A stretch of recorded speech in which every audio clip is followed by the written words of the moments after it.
everyone. Welcome to Tinker Tailor Solder Fry here on the mighty Loading Ready Run Video Entertainment Network. It's your boy Ian, and with me today is... Serge. Hey, how's it going? Yeah, it's going pretty good. And yourself? Oh man, I am a little bit hesitant to be drinking a lot of coffee this late, but whatever, let's do it. Thanks. We've got a few, but it is 6 p.m. Yeah. here in lovely Victoria, and yeah, we're about to get super caffeinated and then go shoot some things. It's, you're here today to show us a couple different methods of brewing some coffee. Yeah, I've got a Chemex with a metal filter, and I've also got a V60 paper filter, and a couple different grinders already set up for both of those. Wow, that's. Yeah. I mean, you've got some pretty good combinations going on already. Is this how you, or what are you going to demonstrate for us today? How you personally make coffee at home? Yeah. This is how I make coffee at home. This is how I make coffee at the office. All right. Yeah. Are you like the designated coffee maker at your office? I'll just say yes. You know, I just because, like, if somebody else makes it, you have to remake it anyway. I've been trying really hard to train a couple of my coworkers on how to use the Chemex, and they're always intimidated. They just don't have the courage. They're gonna be like, you're gonna hear it in the distance. You're just gonna know when you're gonna come over and hover, and we're gonna screw it up. So Yeah, soon I will not be the only person who knows how to make coffee in my office. You are extremely knowledgeable about coffee, as I know. You are extremely skilled. You've had a ton of experience in the coffee industry. But I think what sets you apart the most of all the people I know is that you care about coffee. Well, thank you. Yeah, I don't like to call myself an expert, but I like to call myself extremely passionate. Yeah, and I think that should come through. So while you're doing some coffee here, I'm going to be continuing on with my build of this t-shirt cannon. So today, we've got the cannon itself. What we need to do is we need to add the electronics to it in order to actually instigate the firing. I'll give you a quick rundown of what's happened already. Please. We've put together the pressure chamber. Okay. We have the solenoid valve here. It's just a garden sprinkler valve, and the barrel. What I've done in the meantime, though, is I have silicone sealed the valve to the back here, so that we won't get any air leakage, hopefully, out through that. We actually had to tap the hole for the valve last time. And I've welded the cap onto the back of the pressure vessel. So yeah, I'm going to be adding electronics, and I'm looking to add a handle to it from this little Nerf gun. It's got a trigger, it's got a handle. What more do you need? It's also got a Picatinny rail on the top, so if we've got time, I'm going to hack off some area on that and mount it to the top of the barrel. So you can put like a laser sight on your... Yeah, laser sight, range sight. Really, just iron sights on your cannon. Bayonet, anything that'll come from the system. That seems like kind of a small handle and trigger for such a large cannon. Well, I was thinking about that. Did I want to have a larger handle? First off, I'm not sure that I'm going to be able to attach the handle in a way that will be able to bear the entire weight of it, waving it around. So we'll do our At that point, it best. doesn't quite matter. Yeah, and also I don't want it made in such a way that people are going to rely on it to bring close to their body. I want people to be very safe with this when they use it. Are you gonna put it on a tripod? That would have been a great idea. Maybe next time.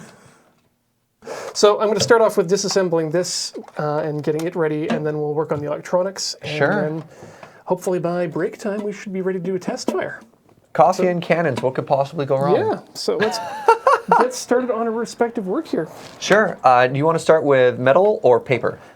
Ooh, what do you or think? Home or office? Well, why don't you give us a breakdown on which is your favorite?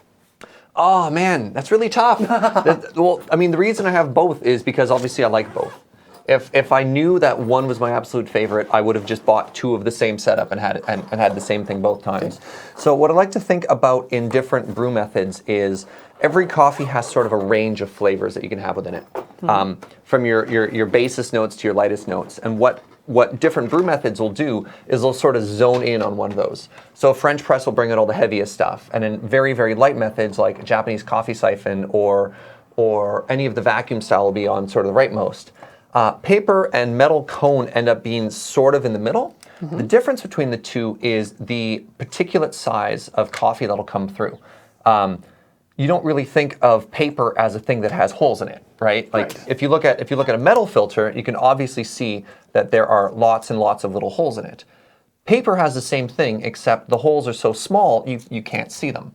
So what that means, when you're using them as a filter, paper is much finer, so it'll catch much more of the particulate, it'll catch a lot more of the oil, Right. and as a result, will give a much cleaner coffee, Okay. which is nice sometimes. Metal, well, bigger holes, more particulate will get through it, more oils will get through it. You'll have heavier things, and that can be really nice as well. The other thing, especially because this is at work, this is way easier to clean. I'm producing less waste at the office, so that's kind of handy as well.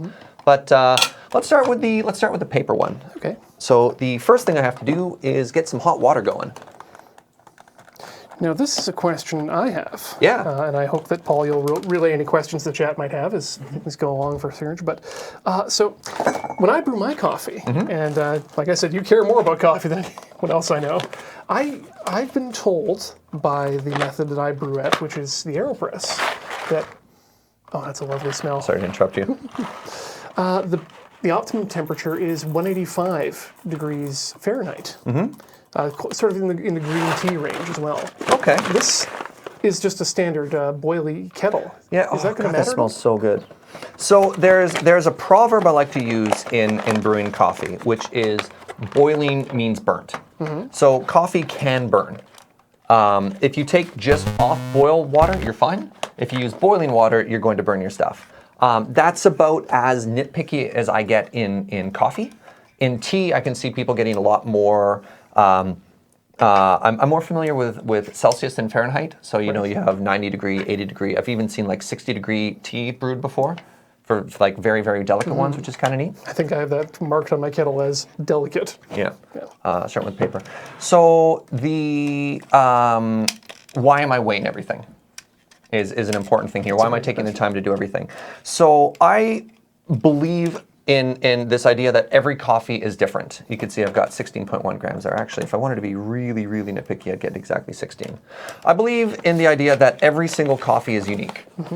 That a number of things will affect it. So where it's grown, how it's roasted, the varietal it's in, the way it was processed. Processing refers to the method of taking, refers to the method of taking the, whatever, I'll find that later, of taking the fruit off and exposing the seed of the coffee plant, which is what we call the coffee bean. I believe our coffee is unique. So to prove the concept that every coffee is unique, I'm trying to control as many variables as I can, like in an experiment. Right. So I always use the same amount of coffee. I have a controlled grind setting, which is why I'm using a nice grinder. I'm going to weigh the amount of water I use, and that's going to show my extraction ratio. And so if I taste two different coffees side by side, and they taste different, then I know that because the only variable that's changed being the coffee itself, I know that the change in flavor is due to the coffee and not anything else. Right, and this is the sort of thing you see in baking as well. Yeah. Is that a weight is a much more accurate measure than a scoop or trying to gauge based on a measuring cup. So the ratio I'm going to, industry standard is about 17:1. That means for every 1 gram of coffee, you want to use about 17 grams of water. Wow. I'm going a little bit stronger than that. I'm going about 16:1 because I just like how that tastes. And I'm a strong believer in if you're controlling all your variables, you don't necessarily have to follow a recipe. You just find what works, find what you like. And if you taste something the first time and it's too weak, add a little bit more coffee. Or make the coffee a little bit finer. That'll increase the surface area and get more extraction out of the same amount of coffee. So I've already got my grinder pre-set to what I want for this, and I'm going to make a bit of noise, so excuse me. Go right ahead. This is going to be unique to this show. I don't think there's ever loud noises on it. Oh, not ever once, so we had something loud happen here. Whew, there's a lot of springs in there. This is actually good because I've been thinking of doing an episode later on hacking Nerf guns. Okay. So this is basically Nerf guns are very simple in their construction. They're basically just a spring and a cylinder, right? And one of the ways that you can hack a Nerf gun to get better power is to just replace the spring. More bigger, angrier springs. Exactly. That's pretty fun. This one's very easy to So disassemble. here's the same coffee again, but ground. Oh, that's very Isn't that different. neat? Yeah. Here, just refresh your taste buds. Starting to get the smell of it over here. Yeah. Very nice. Yeah. Okay. That's So today's coffee is a very fruity Ethiopian from Fernwood. So I'm pretty excited about that. Just wait until the water hits it, Paul. It'll really open everything up. There was a question from the chat, Serge. Somebody who really enjoys the taste of coffee but can't handle the caffeine. Okay. Do you have any recommendations for, is there good decaf coffee? Oh, you can get great decaf coffee. I mean, and really well-handled decaf is of as good a quality as other ones too. You can get single origin decaf. Basically, the only distinction between the two types of decaf is the method they use to remove the caffeine. One is you can use a chemical compound to strip it out, or you can use water processed. And sort of the industry standard for the best is the water processed one. So if you find a good water processed one and a cafe that's pretty excited, you can have great decaf. Coffee is also, it's my thing, it's my hobby. So when I'm having a stressful day, I like to go for coffee. And sometimes being stressed and having coffee isn't the greatest combination, so I drink decaf all the time. So there's nothing in particular about making something decaf that should ruin the taste of the coffee? Not if you have good coffee. I mean, decaf gets beaten up. Like the process of removing caffeine from coffee is violent, and there will be a side effect. So you'll notice when you look at the beans, you'll notice when you're brewing the beans that it's a little bit different, but you can get really high quality decaf coffee. Paul, could I ask you to disconnect me for a moment? I had a spring fire off in that direction, but I think I need to get back. Sorry. Thank you. All right. Speaking of springs, I dropped something at 1.2. So right now I'm waiting for my water to boil for a couple of reasons. One is obviously I need hot water to actually brew my coffee. But secondly, a very, very good practice to get into whenever you're brewing coffee anywhere is to preheat everything. The reason being, if I have hot water and then a cold vessel and I put it together, I'm going to get lukewarm coffee. I don't want to do that. That's not going to taste very good. So if you do a quick splash and a quick preheat, a quick preheat to everything you're using, you'll end up with better tasting coffee every time. Also, there is a relationship between temperature and flavor, and this is just one more step you can do to make sure you're getting a consistently good product every time. So even though you don't want to boil the coffee because you're going to burn it, you do. The technique is generally to boil the water, but then let it cool down a little bit before you use it, rather than try to get it on the way up. Absolutely.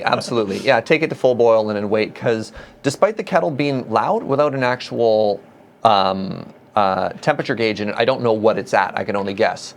But once it boils, I know what it's at, and I can just wait for it to cool a little bit. The other thing that's really important, especially for a paper filter, is rinsing a paper filter. You even want to do that in tea. But unfortunately, in tea bags, you don't often get the luxury of separating your tea from the bag and then rinsing them. And what the rinse will do is it'll take out sort of that papery taste that you can get a lot of the time. All right. Another really important piece of equipment whenever you're doing this is a fancy pour kettle. No, seriously, this is important, and it's all about this tip. This long gooseneck tip allows you very, very, very fine control over how much water you're putting in. I can get 1 or 2 grams at a time with this, whereas if I was pouring in just with this large kettle on this side, it would really hamper my ability to be quite accurate. Oops. There's nothing worse than like a kettle or a teapot that always dribbles a little bit. Yeah. That you can't quite. Right? You go to a restaurant and you try and pour a little bit of tea and you just get more water on the table than you do actually into your cup. What? There was another question here from the chat, from somebody who is allergic to coffee. To coffee? Or I guess, or the caffeine. I've heard of some caffeine aspect of the allergies, coffee. yeah. So basically doesn't really want to come into contact with it, but would like to have the ability to either make it or have guests, make it so that guests could make it at their place. Interesting. Wondering about sort of what would be like, I guess, a minimum investment so that, coffee could theoretically be made, but they don't have any great desire to make it themselves. That's fair. So you can get, with every, all right, I have to arrange my thoughts on that one. With any type of coffee you're making, you can do really good stuff. It's just a matter of dialing into what tastes good for your particular brew method. So if you have a little auto brewer at home, that can be great too. I mean, it sounds kind of silly, but the best way to get good coffee is just to buy better coffee. Like step one, go to a place that serves really good coffee and ask what they're doing. Then go home and taste that and then make little adjustments to what you're doing. Secondly, if you can, don't pre-grind it. But if you don't have a good grinder at home, like I have a good grinder, it's better to get it professionally ground properly for what you're doing than it is to just have like stale or improperly ground coffee at home. I'm going to jump into this really quick just because we're starting to get a little bit of wetness in here. I don't know if you can go to a closer up shot. So I'm going to talk through the process of this and I'll do more questions. Overhead here. Sure. So I've got everything zeroed. I've got my filter's been pre-wet. I've preheated everything, so we're ready to start. The first part, whenever you're adding water to coffee, is something called the bloom. So I'm going to add about 70 grams of water here. And then what you're going to see is all this gas is going to start rising out of it. And then we're going to stop. So what happens is a side effect of roasting coffee, you get a lot of oil inside of it and you get a lot of gases. The oversimplification is oils are good, gases are bad. So you want to give this a chance to sort of degas. The other thing that's going to happen is if you picture a little coffee particulate, every time water tries to hit it, if it's off-gassing, there's going to be a little force field around it, which is going to make it hard for you to actually taste the coffee. So you're giving it a little bit of time here for the gases to get out, then we're going to get in. So, and that's the water has now moved through the coffee. Yep. And it's coming out the...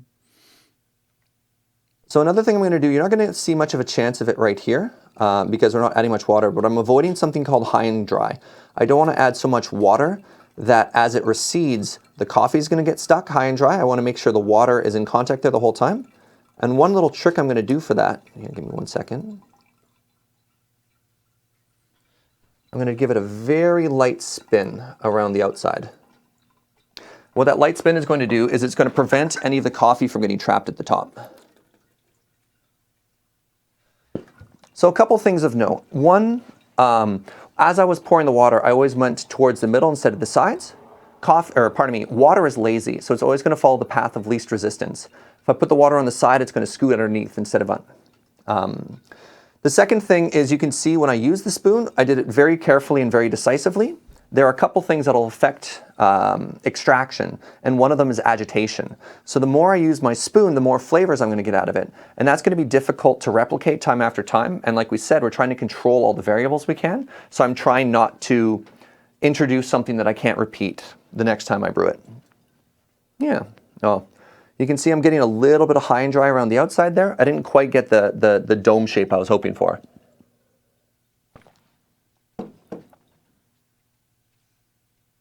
All right, now we're playing the waiting game. So I'll give you a little bit of a rundown of what I'm doing here. Sure. I've disassembled the gun, and I'm looking at, looking at the trigger assembly here. So that goes up normally and is pushed down by a spring in here. And that just usually pulls the latch on the cylinder back, releasing it and forcing the air out. We don't need to worry about this so much, but this bit here, I want to keep the spring if I can. And so I've managed to get a number of switches from a CD-ROM that I disassembled. This one goes back and forth like that. This one is just a push button, and this one is, again, just a very tiny little push down that little shark's fin. So this is from a CD-ROM drive? Yeah. There's a lot of very mechanical switches in CD-ROM drives. This is also one of the reasons why I advocate that if you've got something that's broken, take it apart and harvest it for parts. You know, you'll never know when you need turns out, a wingtop thing like this. So I'm seeing if I can put this together in such a way that it'll be easy to add the switch to it. If I can preserve as much of the structural integrity of this thing as possible, that would be grand. Just to watch out, this is quite hot. I will keep myself away. So something else I just did is I preheated the glasses as well. Oh. And a trick whenever you're preheating is you don't need to get it molten hot. Do you have a free hand? Oh, yes. Just touch it. All you have to do is take the chill off. Oh, yeah, that's just warm. Yeah, and then that's all you're really doing. It's body temperature. So if we continue our goal of smelling everything, Okay, that's how it smells now. And then so something to look at. I really like brewing into glass because you get a chance to see. I don't know what I can do for Heather here. That's not just my face in the background. Yeah, you can see how clear that is. It's easier if you see the light behind it. There's no particulate floating in it. Yeah, if we put white behind it. There's no particulate in it. You can see the paper's done a really good job of taking everything out of it. Or just like ruining the color there. Our TV did I'm not sorry. like that. I'm sorry. Yeah. So just in the interest of us sleeping tonight, Ian, I'm going to pour us a little splash each. Heather and Paul, would you like a little taste? Or it is late. I understand if you want to pass. Sorry, I don't like coffee at all. I'll try a little bit. Heather. I've been through this, sir. I know. I went on your taste testing journey. I'm going to try and pass this to Paul. I am wired in right now, so this is going to be a little bit difficult. All right, there you go. So an important thing to note, I'll coach Paul through this because he's going to be the other taster we're doing it. Smell and taste are very much linked. So if you want to start off, give it a good smell. But also while you're smelling, because they're connected, it's going to be weird, but try and smell so that your nose and your mouth are both in the cup. And smell with your mouth open. Yeah, you should see it's quite fruity. Yeah. Oh, thank I'll you. give it a try. Yeah.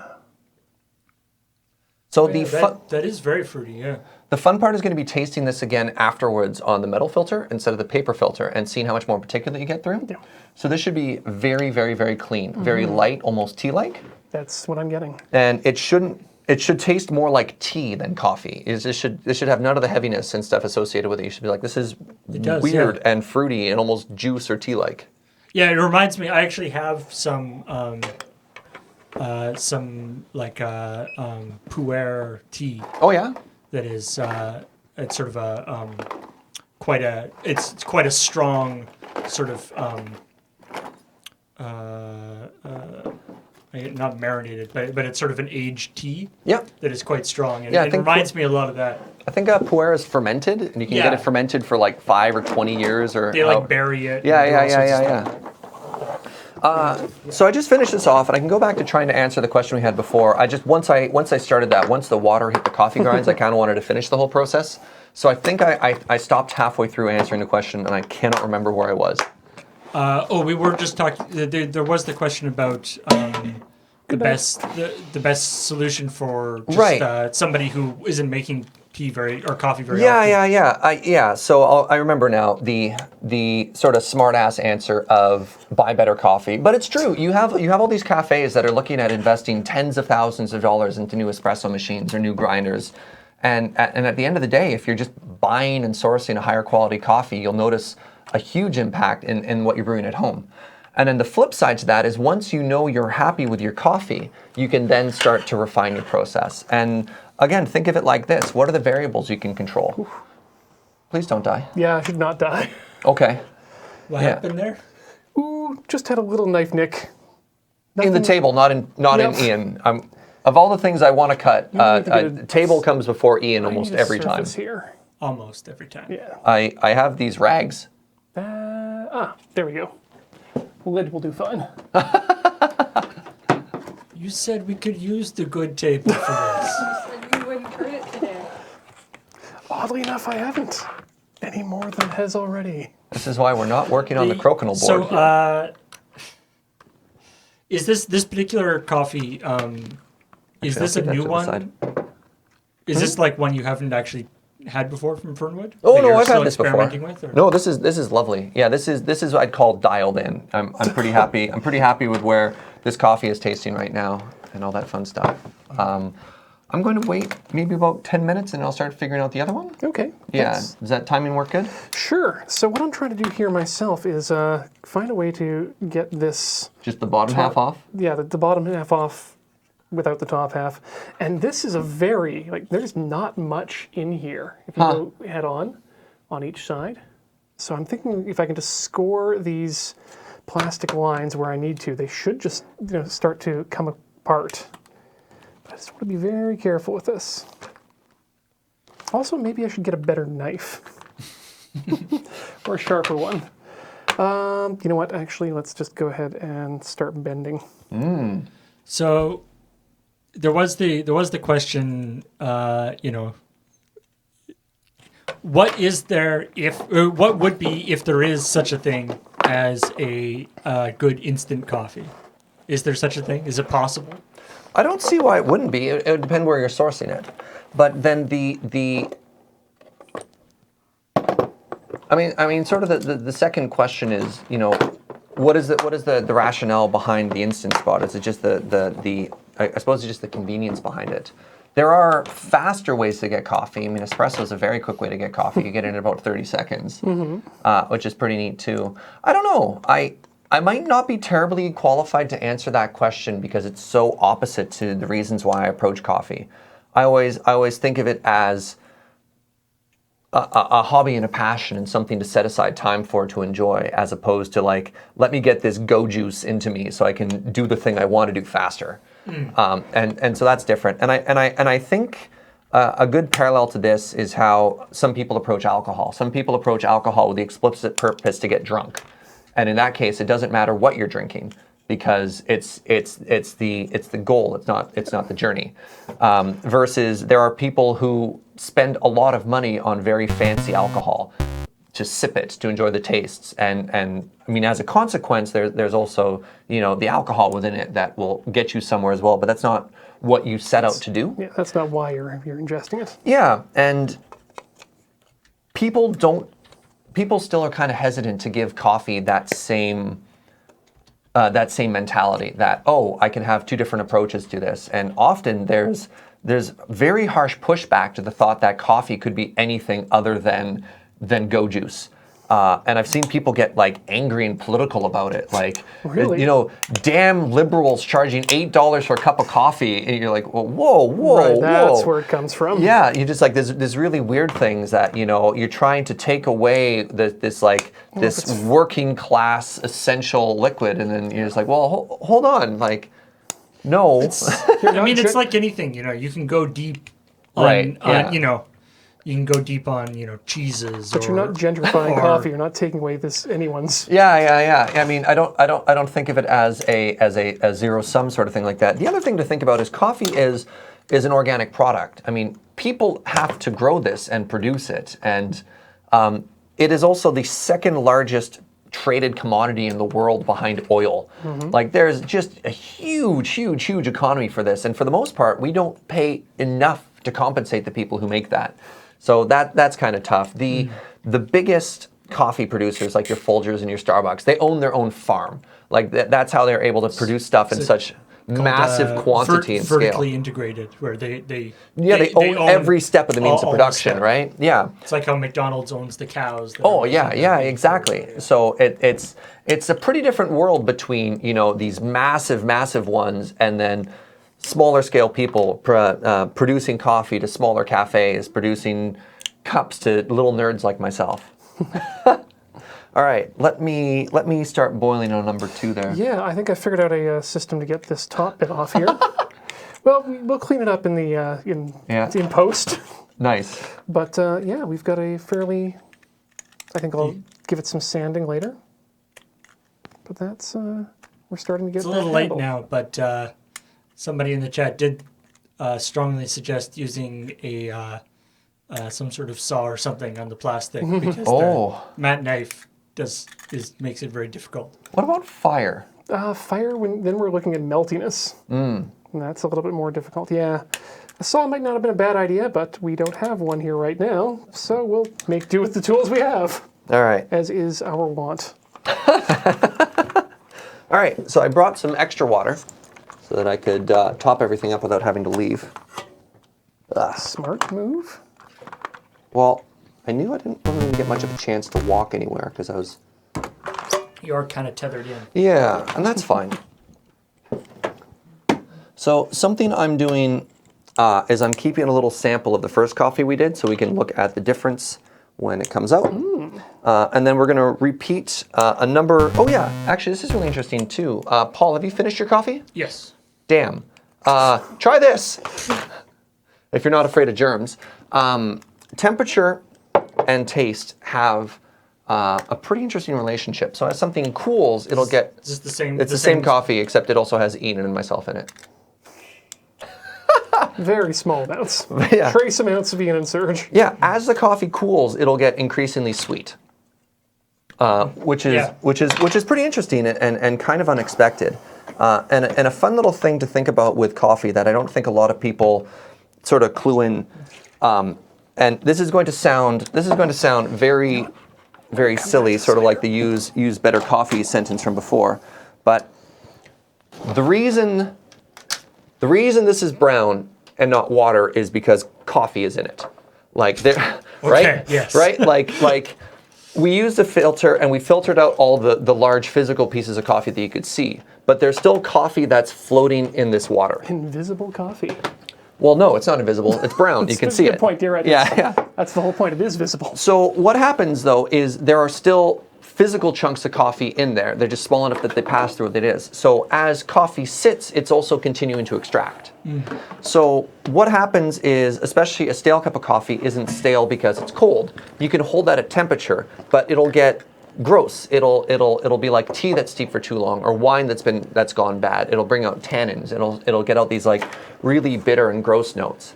So sort of despite what it looks like, coffee is always It's always a suspension, right? It's never Yeah. it never actually becomes a completely homogeneous liquid. Yeah, and that can have negative consequences on your tasting experience. So there's this nice part where coffee will cool and it'll sweeten up and it'll get great, and then it'll get gross. After about, depending on how good the coffee is, 10 minutes to 15 minutes, you'll just notice that it's muddy. You'll taste it and it's just not as pleasant as it was initially, and you're like, oh, that's too bad. Maybe it's because it's cold. But if you go to diners, you'll find sometimes that they hold coffee on top of a boiler at temperature for long periods of time. And that doesn't taste great either. And that, again, goes back to the fact that the coffee is continuing to extract within the water. So even Timmy's, despite advertising in a weird way, they're like always fresh. You know, they'll throw out a pot of coffee that's over 30 minutes old. And they've kind of clued into the fact that just holding it at temperature isn't enough. You need fresh stuff if you want to get a consistent product time after time. If you want to be always frush. Yeah. All right, so let's switch over to our metal filter here. So we're repeating all the steps we did the last time. We're boiling water. We're weighing everything. If you wonder what I'm doing here. I feel like there's been a couple questions here, and I feel like, about your opinion about sort of the Starbucks, Tim Hortons, McDonald's kind of coffee thing. And to me, it seems like those companies have stepped up their game a fair amount absolutely. in the last little while. I think they've had to. Yep. But obviously there's a certain when you have that sort of mass market stuff, there's a limit to how much they can do, right? You were at 16.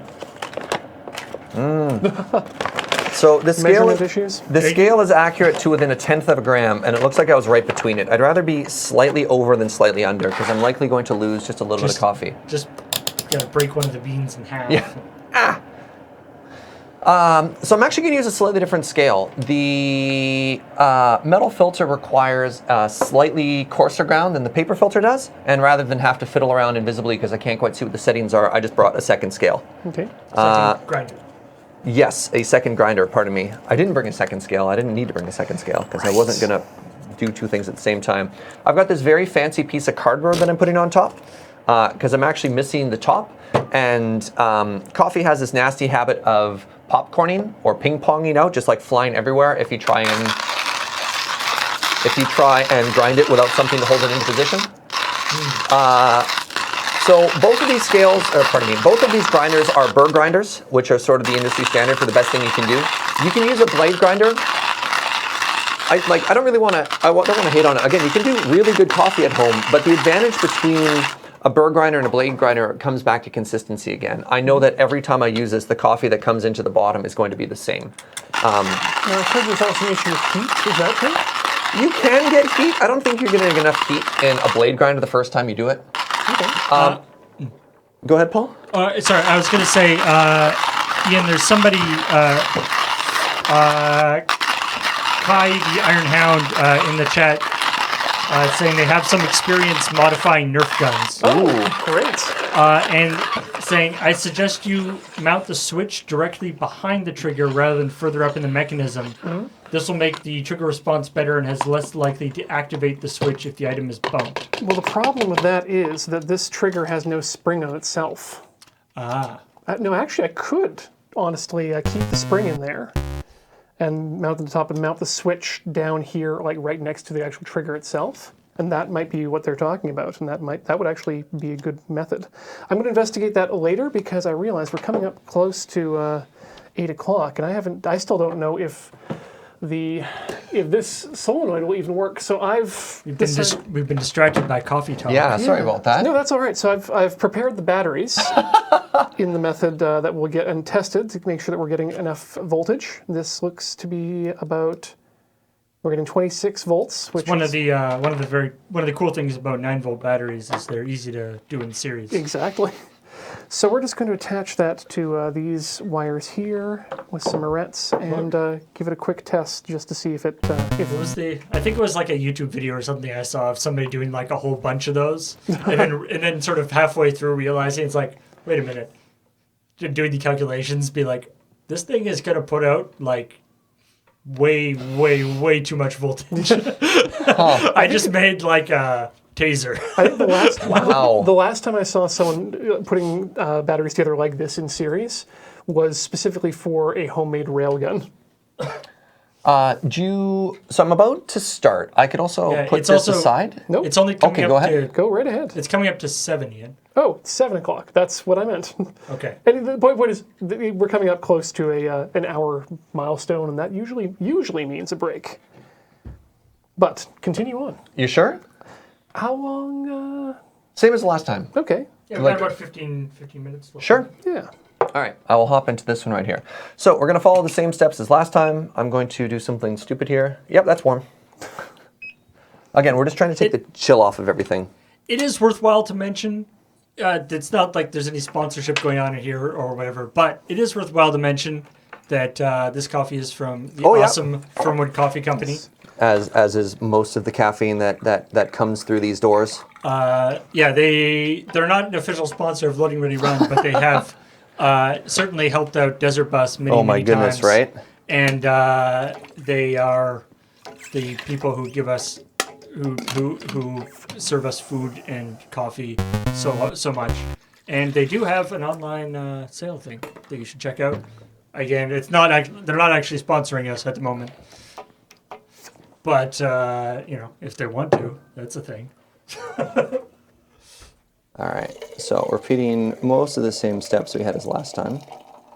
Trying really hard not to get water on any of the giant pile of electrical cables that are beneath me. Just good practices.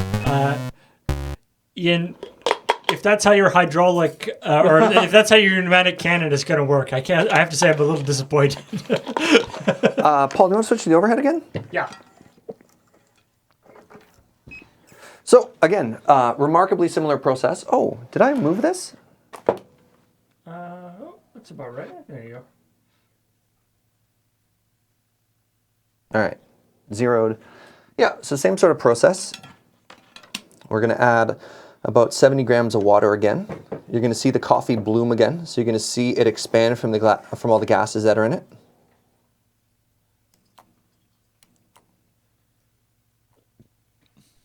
And then something I'm watching out for, you see this little path of bubbles in one spot that's coming out?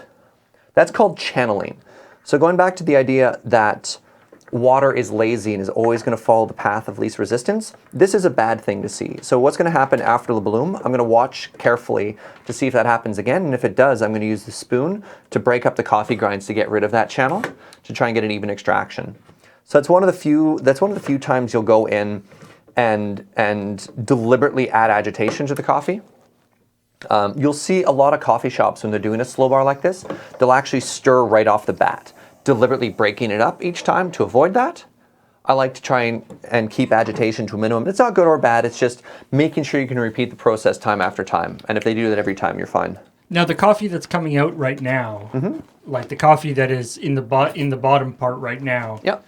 would it taste quite would it taste quite a bit different than the final coffee after you're done the? Yeah, that's actually a really good question. Coffee isn't the same thing the whole way through.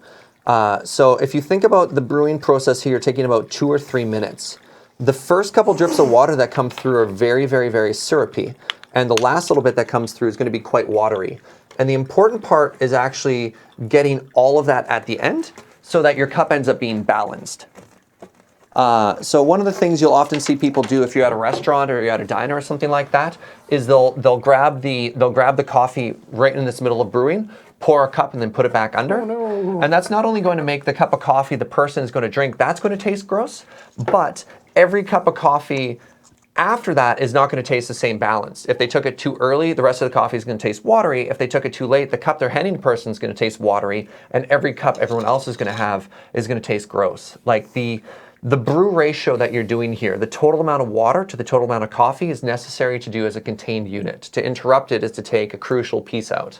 Right. Yeah. What? But so no. Oh, the taking coffee out. Oh, in the middle. Oh, I thought something happened to your.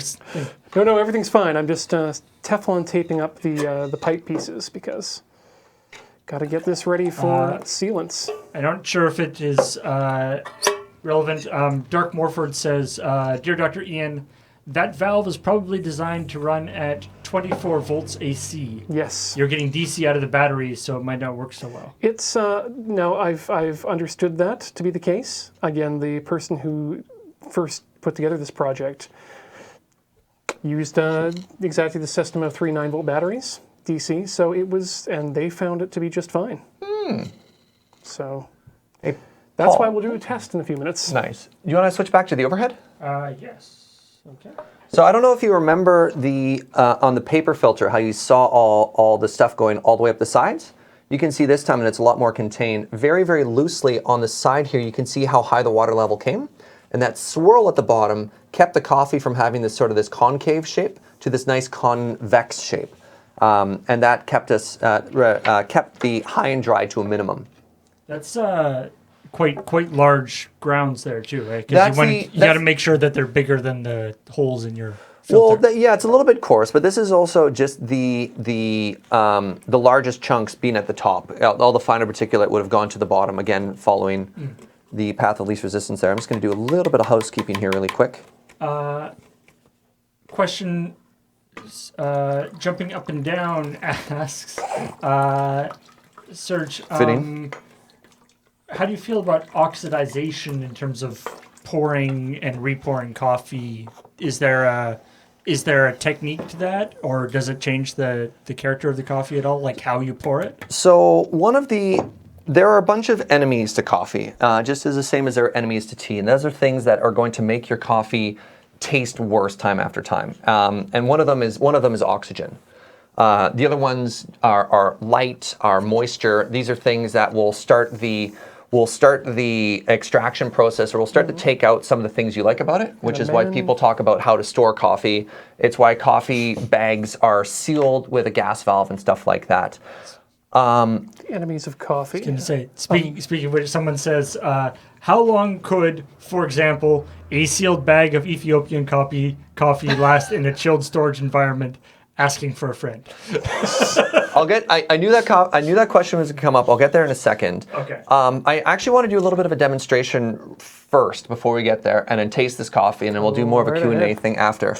So I don't know how well this will show up on camera, but Ian, if you look at the difference between the paper filter and the water and the metal filter side by side, Huge difference. That one's and see, I'll rotate to the side there. the one to The one with right. the one with the wooden bottleneck is the one we just brewed. It has the metal filter, so you can see it's quite cloudy. It's got quite a gradient towards the bottom of the... Yeah, it's got a lot of particulate in it, and you can actually see the all the solids that are starting to float to the very bottom. As opposed to if you hold up the wooden or the paper filter we had before, it's still a nice clean texture. And that's just illustrating how much more stuff is getting pulled out by a paper filter instead of the metal filter. It's that whole, I want coffee so strong the spoon stands straight up. Want a little smell check again? Yeah, I'm definitely smelling something a bit more. I want to say there's some chaff smell to that.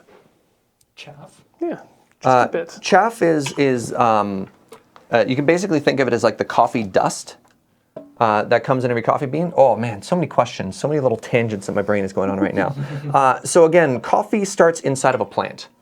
And in addition to the skin of the plant and the flesh of the plant, there's a bunch of like protective membranes that are still on the outside of a coffee bean. Where did I put my bag? So normally when you're roasting, those fly off, but you'll end up with quite a bit of it still as a side effect. You'll see it when you're roasting. You'll see it on the beans. So maybe we can switch to a close-up here. What's the best way to show things here? Is it Just if you stay still, Heather's. I can get Heather's trying to get you but there. you need to Sure. not move. Pardon me. All right, so we have this wee little coffee bean here, and unfortunately, I just cut my nails. But if you break it open, you can see inside there's this very fine, like papery substance. That's called chaff. And on the outside of the bean, sometimes it'll be entirely covered in it, and you'll see outside of roasteries, it flies around like snow. There's just this papery crap everywhere, and that's chaff. And it's got like Ian was describing, it's a very papery taste. It's kind of like toast. Sometimes it's not that great, but it's a very characteristic taste. So, and is that something that you try to take that out of the coffee usually, or is it? Yeah. Wow. Yeah. That's looking like a real bazooka now. Paul? No thanks. I don't think no more, I think. Do you want to just do one sip and you can spit it afterwards Okay. just to taste the difference between the paper and the metal? And I'll wait for Ian there for a second. Yeah, just trying to think of the best way to mount that trigger there. Let's give that a try. So you should notice a bunch of differences. One, mouthfeel-wise, there should be a lot more body to that coffee. Secondly, yeah, it should be oilier. Third, the flavor won't be as clear or as tea-like as before because, again, we've got so much more in there. And in this coffee in particular, I actually prefer the paper filter to the metal filter. They're both pleasant. I think this tastes more satisfying as a coffee, but I actually prefer the flavor in the paper filter. I can see, like, if you're, in the morning, you're like, I'm tired and I need my coffee in the morning. This is what you want. Yeah. Right? This is the heavy duty. When you're like maybe relaxing or whatever, you want the more like nice, airy, flavorful coffee. But if you just want to like if you want the big coffee boost, I feel like that's what you want. I mean, is there actually a difference in terms of like caffeine content and that kind of stuff? So this question comes up a lot in coffee, and we'll probably have to circle back to like 6 other questions. But caffeine in coffee, probably the single largest factor is how much time your water and your coffee spend in contact with each other. So, I mean, a little bit comes from the coffee itself, a little bit comes from the roasting. So people often think of dark coffee as being significantly less caffeinated than light roasted coffee because the roasting process burns a lot of the caffeine off.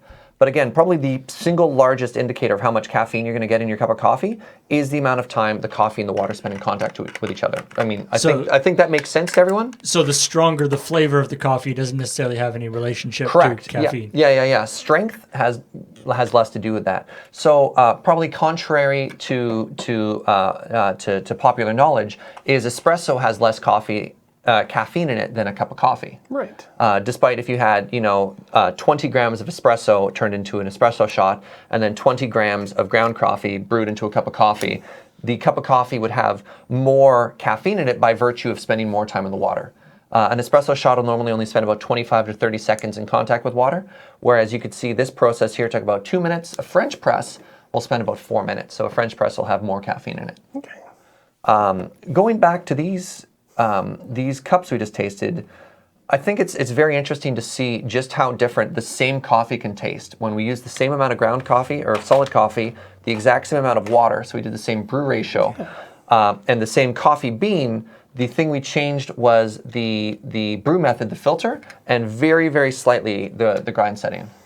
So as somebody in the chat was saying, so does that mean like a cold brew type coffee is going to be the highest in terms of... I remember every desert bus, but I'm like, be careful with the cold brew. You're going to get wired. I remember that that happened to me. That was slightly unexpected one time. Once when when Starbucks started going with the cold brew. Right, yes. And I was used to having like a certain amount of coffee in like the normal Starbucks, like whatever mocha or whatever, which is pretty light stuff. Like it's basically like coffee and hot chocolate or whatever, right? And you got cold brew of roughly the same amount, and it's like, oh wow. You're like, can I feel my heart? What's happening? I can see the ocean. Yeah, I can see There we are. Oh God, poor Pika. Poor Pika. Poor sweet Pika. Yeah. You can really see all the particulates starting to settle at the bottom there now too, eh? Yeah, that's because the one on our left, stage right, looks completely clear. Yeah. Maybe on the table it shows up a lot better. Just the difference that the filter makes. Ooh, okay. So we have on this one here is the paper filter, and then I'll change the shot slightly, cheat it ahead. And you've got the cloudiness and a bunch of particulate at the very bottom from the metal filter. Hey, guess Yeah, what, Serge? You can see through the one on the right, whereas the one on the left is pretty much totally cloudy. I found a place to mount my Switch. So it just travels back far enough that it can engage the Switch completely, Oh, fancy. but it's not so far that it will break the Switch back off. So we'll just have to glue that in there and then solder that in later. Yeah. I like the switch to switch the switch.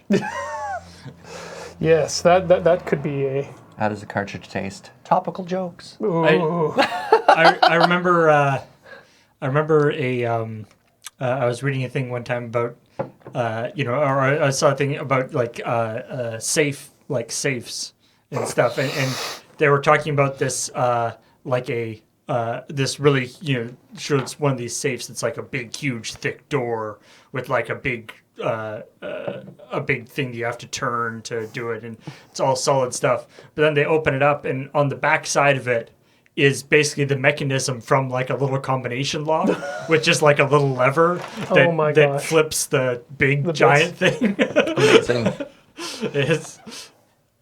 That's adorable. Think of the inconvenience there. Perfect. You okay, Heather? That went right for you. Didn't hit me. Why aren't I wearing goggles? That's the chat would very much like to ask that of everyone who enters this studio on a Monday night.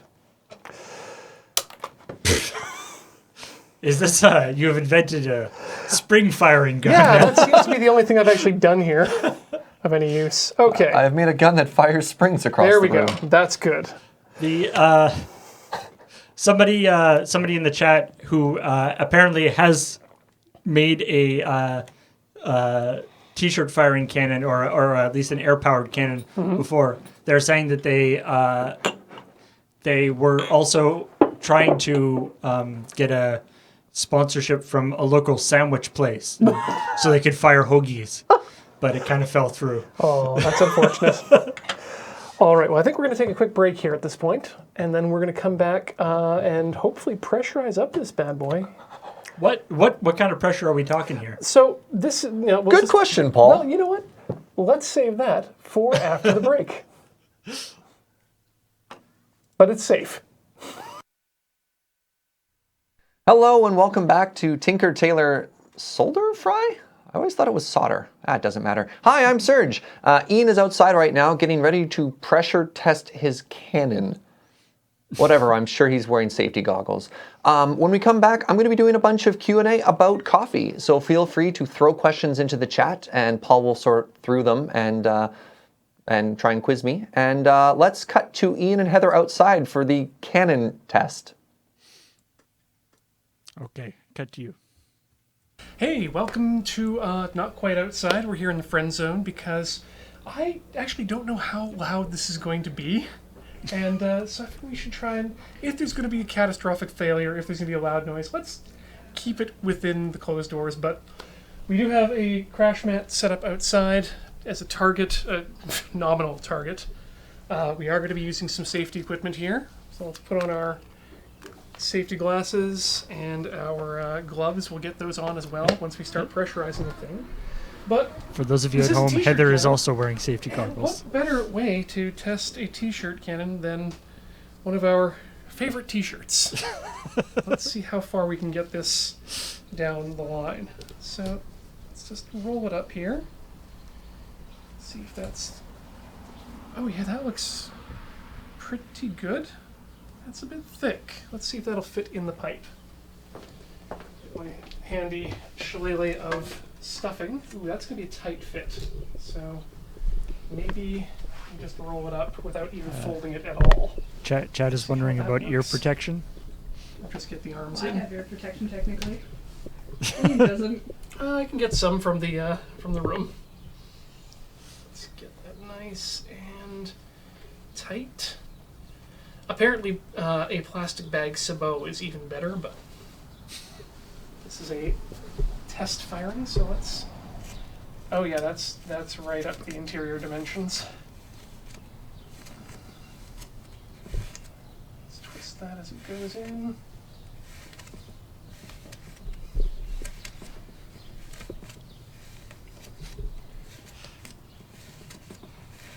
And down the barrel. Oh yeah, that's, once we get it past the flanged edge, yeah, that's nice and smooth. I like your tamping There we rod go. there. All right, so I've put this together in the hopes that somehow it might protect me if something goes wrong. We get the chair back a bit. I'll That's a good probably hope. Stand behind there or something. So, Paul was talking before the break about pressures, and this is why I feel relatively safe in what I'm doing, in that I'm only going to be pressurizing this up to 40 psi. The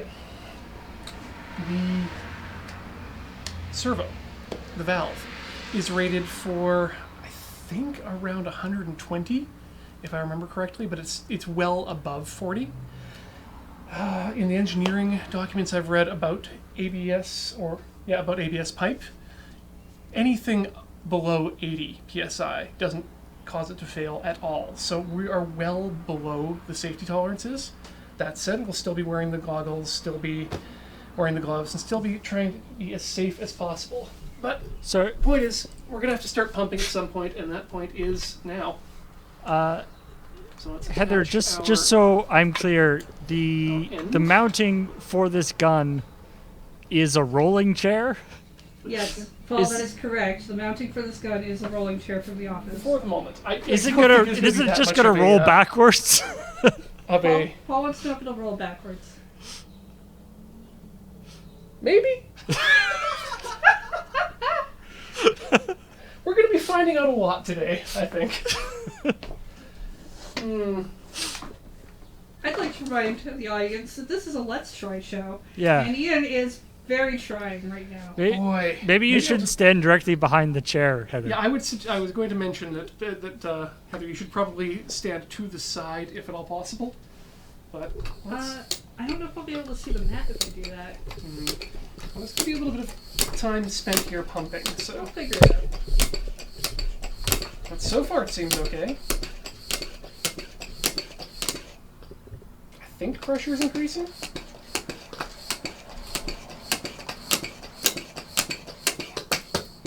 I honestly don't know how long this is going to take either.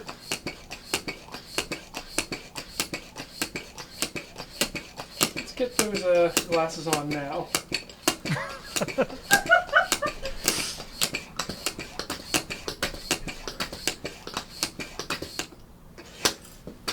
Okay, well the needle is definitely above, and we're looking at about 30 psi right now. So that's not taking too long to bring up the pressure at all.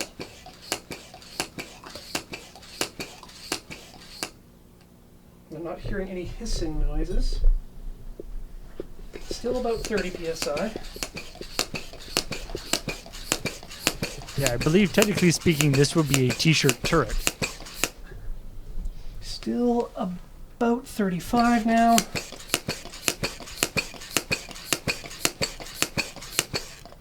That's 40. I'm not going any higher.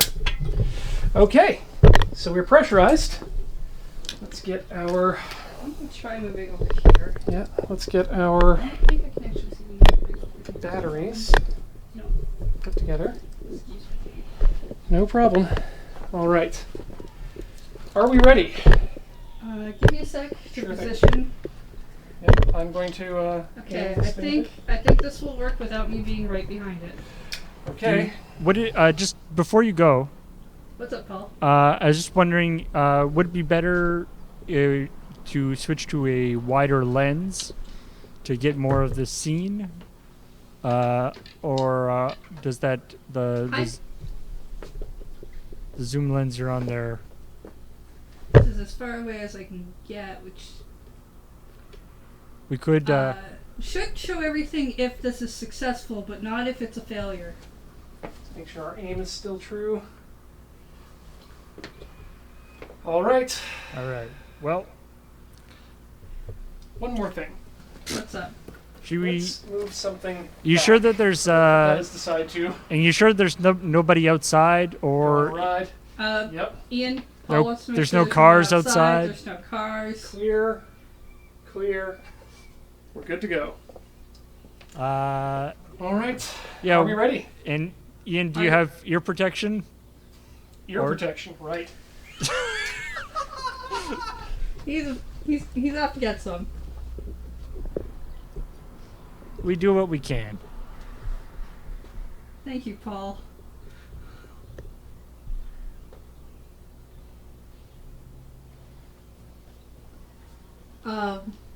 Oh, okay. I thought you Once got a again, Slurpee there for a Yeah, second. we like to thank Lord Hosk and Texan Reverend for their various donations Put- to the show, which have Put included these all of them in. ear protection buds.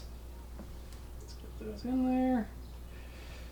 I'm glad that we're taking this long to actually fire it, because it means that we get to see if that pressure tank holds pressure the way it's supposed to. All right, ear pro in. Give it a couple seconds for the foam to expand. Check once more to make sure that we are safe from people. There's a couple that just needs to round the corner.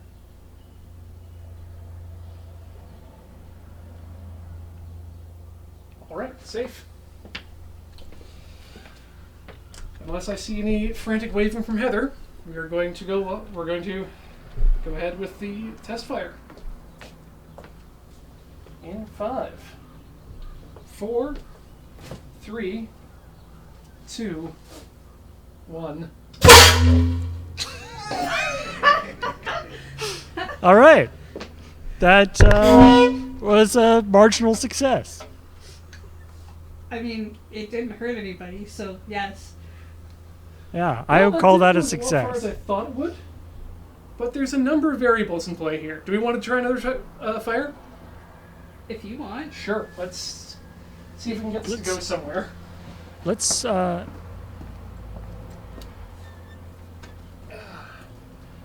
Now that I know what I'm expecting, that's a bit more. We can change the angle a bit. We can get things up. I wonder if it was just that it was too tight, or that it's full of debris in the barrel. Heather, I'm getting Serge to bring you out the wider lens. Okay. So we'll do a quick switch over. All right. So what's going to happen here? So you're just gonna bring me a wider lens. Great. I'm assuming can people. You're gonna switch off my camera. Yeah, I'll just. Okay. All right, I'll just switch back to. I'm back at the empty office. Empty. Because I want to turn this camera off to switch. Hey everybody. They just got to turn off the camera to switch the lens.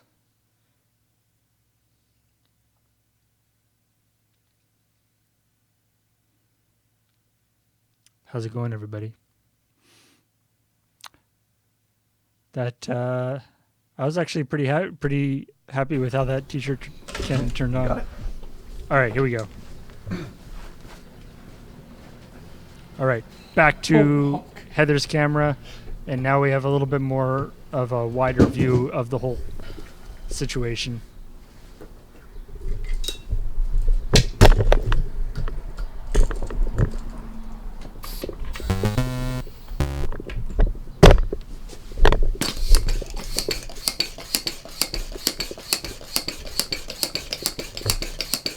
So you're gonna put it up higher PSI, or? Yep, we're going to do a couple things here. We're going to try a higher PSI. We'll try 60 just for fun. And now that I know a bit more of the ballistics of it, we're going to give it a slight angle up rather than straight down. But it doesn't take long to get this to 40 at all, so.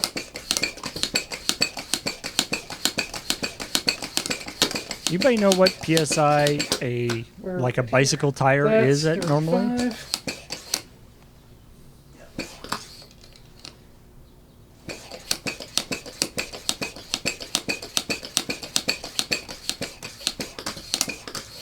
Nice, good strokes. Are you intending to put like a canister in this, or? Nope, this is meant to, my initial thought was to have one of the hand-based pumps, and so you could actually end up cocking it much like a shotgun. But this is good too. I never intended it to be a rapid-fire device. Oh, well, that's inconvenient.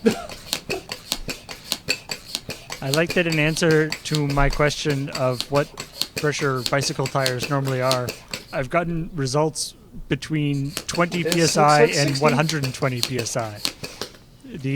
All right. The chat may not have been the best place to get that answer. Let's get it aimed. Let's give it a bit of an angle this time. Whoop, whoop.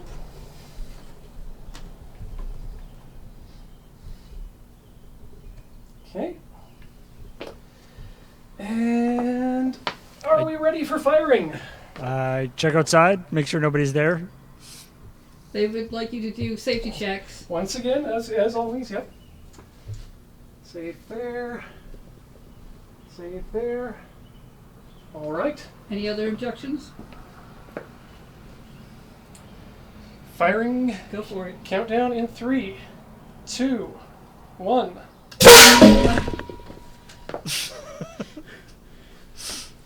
That was a much louder noise. Yeah, it made it to the target, approximately Yeah, the right and it made it to distance. the target this time. I'm going to call this a successful little cannon. I'm going to Let's call stop here the before we attract too much attention. I'm going to call the roll, and then somebody comes by on a bicycle. I'm going to call the rolly chair not the best support system. Agreed. Yep. You wanna send them back? Yeah, I've just wanted to realize here the T-shirt is in fine form, being properly flung. The distance it was supposed to be. Yeah, so we're going to clean up things here outside, and we'll meet you back in the studio, where I believe Serge is currently sitting to answer further questions about coffee. I'll be there shortly. All right. And we're back with Serge. I was watching that on the monitor, and I'm so glad I didn't have to watch my friend die. Anyways, welcome back to the coffee portion of Coffee and Cannons. Death by T-shirt. Yeah, we've got a much more mundane yet sophisticated topic. Earlier we had you throwing your questions into the chat, and Paul will have selected some of his favorite ones that he probably wants answered too, and I'll do my best to help everyone out. So the first question that was left over from before, which has come up a few times, is what in terms of storage, what is going to be Right. the best way to store your beans? Yeah, bean storage is a good one, and I was kind of hinting on it before, and then I got distracted. So there are a couple of things to avoid with coffee storage. One is moisture, the other is air, another is temperature, and light. So light and temperature are kind of related and stuff like that. The best case scenario you can do is an airtight jar that is in the cupboard. That's it. You don't need to put it in the freezer. You don't need to put it in the fridge. And actually, the fridge and the freezer can be bad because both of them can introduce moisture. The second thing you don't want to do is you don't want to just leave it on your counter where it might be in direct sunlight. And finally, and this is where someone in the chat before was asking about oxidation. You want it to be in something sealed to minimize the amount of air that's hitting it. This is particularly true of coffee that's pre-ground. The thing that pre-grinding will do is increase the amount of surface area. since the coffee grinds are now in smaller chunks, air will affect each one of those chunks faster than a whole coffee bean. So it'll age and dry out faster from air sources. A man just walked in carrying a cannon. Someone says, someone in the chat was saying, sort of basically like you store spices. Yeah. For basically the same reasons. Absolutely, Right? It's, yeah. It's the same thing with the flavors and the oils and all that kind of stuff. One other thing to add to that is coffee is very flavor absorbent. So what'll happen is if you have it in an open container in your spice drawer, it'll pull in all the flavors from the spices and you'll taste it in your coffee, which could be good or it could be bad. It'll probably be bad. You probably don't want a big cup of garlic first thing in the morning. Depends on how much garam masala you like in your coffee. Yeah. I mean, there's the other question is like how long, but I imagine that's entirely based on the coffee. Not entirely. A kind of a good rule of thumb for any bag of coffee. So there's actually a lower and an upper limit. So we were talking about this before. When you freshly roast coffee, you have two side effects. One is oils and the other is gases. Oils are good, gases are bad. You want to let the coffee sit long enough that it'll release a lot of those gases so it doesn't get away in your coffee. And that's why so many coffee bags actually have those little release valves. It's not so you can go to the grocery store and then squeeze it and smell it. It's actually so that as it gives off gas, it can escape from the bag. So you normally want to let a bag of coffee sit for about 4 to 5 days. Often about a week is a great rule of thumb before you drink it. This is implying that the place you're buying coffee from shows you the roast date. Oh. So provided you know that information, and if you're at a grocery store, chances are you don't. But if you go to a local coffee shop, you'll find out the roast date. So for example, Fernwood Coffee roasted this coffee on May 15th. Now the second thing is you want to finish it about a month to 6 weeks after it's been roasted. After that, it won't go bad. It's not going to go rancid. It's not going to rot. It's not going to be like milk where there's a health risk associated. But what you want to do is you want to drink it before all those oils start to evaporate and go away. And that's sort of the upper limit to what you have. Now, what'll happen, we talked about air, we talked about light, we talked about moisture. What that'll do is that'll actually take away that upper limit, what you're looking at. So if you left it out in the sun, it might go stale in about 3 weeks instead of 6 weeks. If you pre-ground it, you can assume that, okay, because of the extra surface area, it's going to oxidate. It's going to age about 2 weeks faster. So if this coffee is normally good in a month, I have about 2 weeks to drink it. If this coffee is good for 6 weeks, I now have about a month to drink it. So that's sort of storage and shelf life both handled at the same time. Someone was mentioning that that whole absorbing flavors thing. Yeah. They were talking about unintentionally ending up with a good situation where they have some nice cinnamon coffee. Yeah. Cinnamon. But I can imagine. Cocoa. I mean, theoretically, I guess you could actually like take your thing of coffee and put like a cinnamon stick in it if you really wanted to. Yeah, if you want those flavors, and coffee pairings are great. No, an even worse side effect is sometimes based on the warehouse the coffee is stored and you get bad flavors, or the farm where it's grown at. I mean, if they store the coffee beans next to where they store the diesel for the machinery, you can get that flavor in it.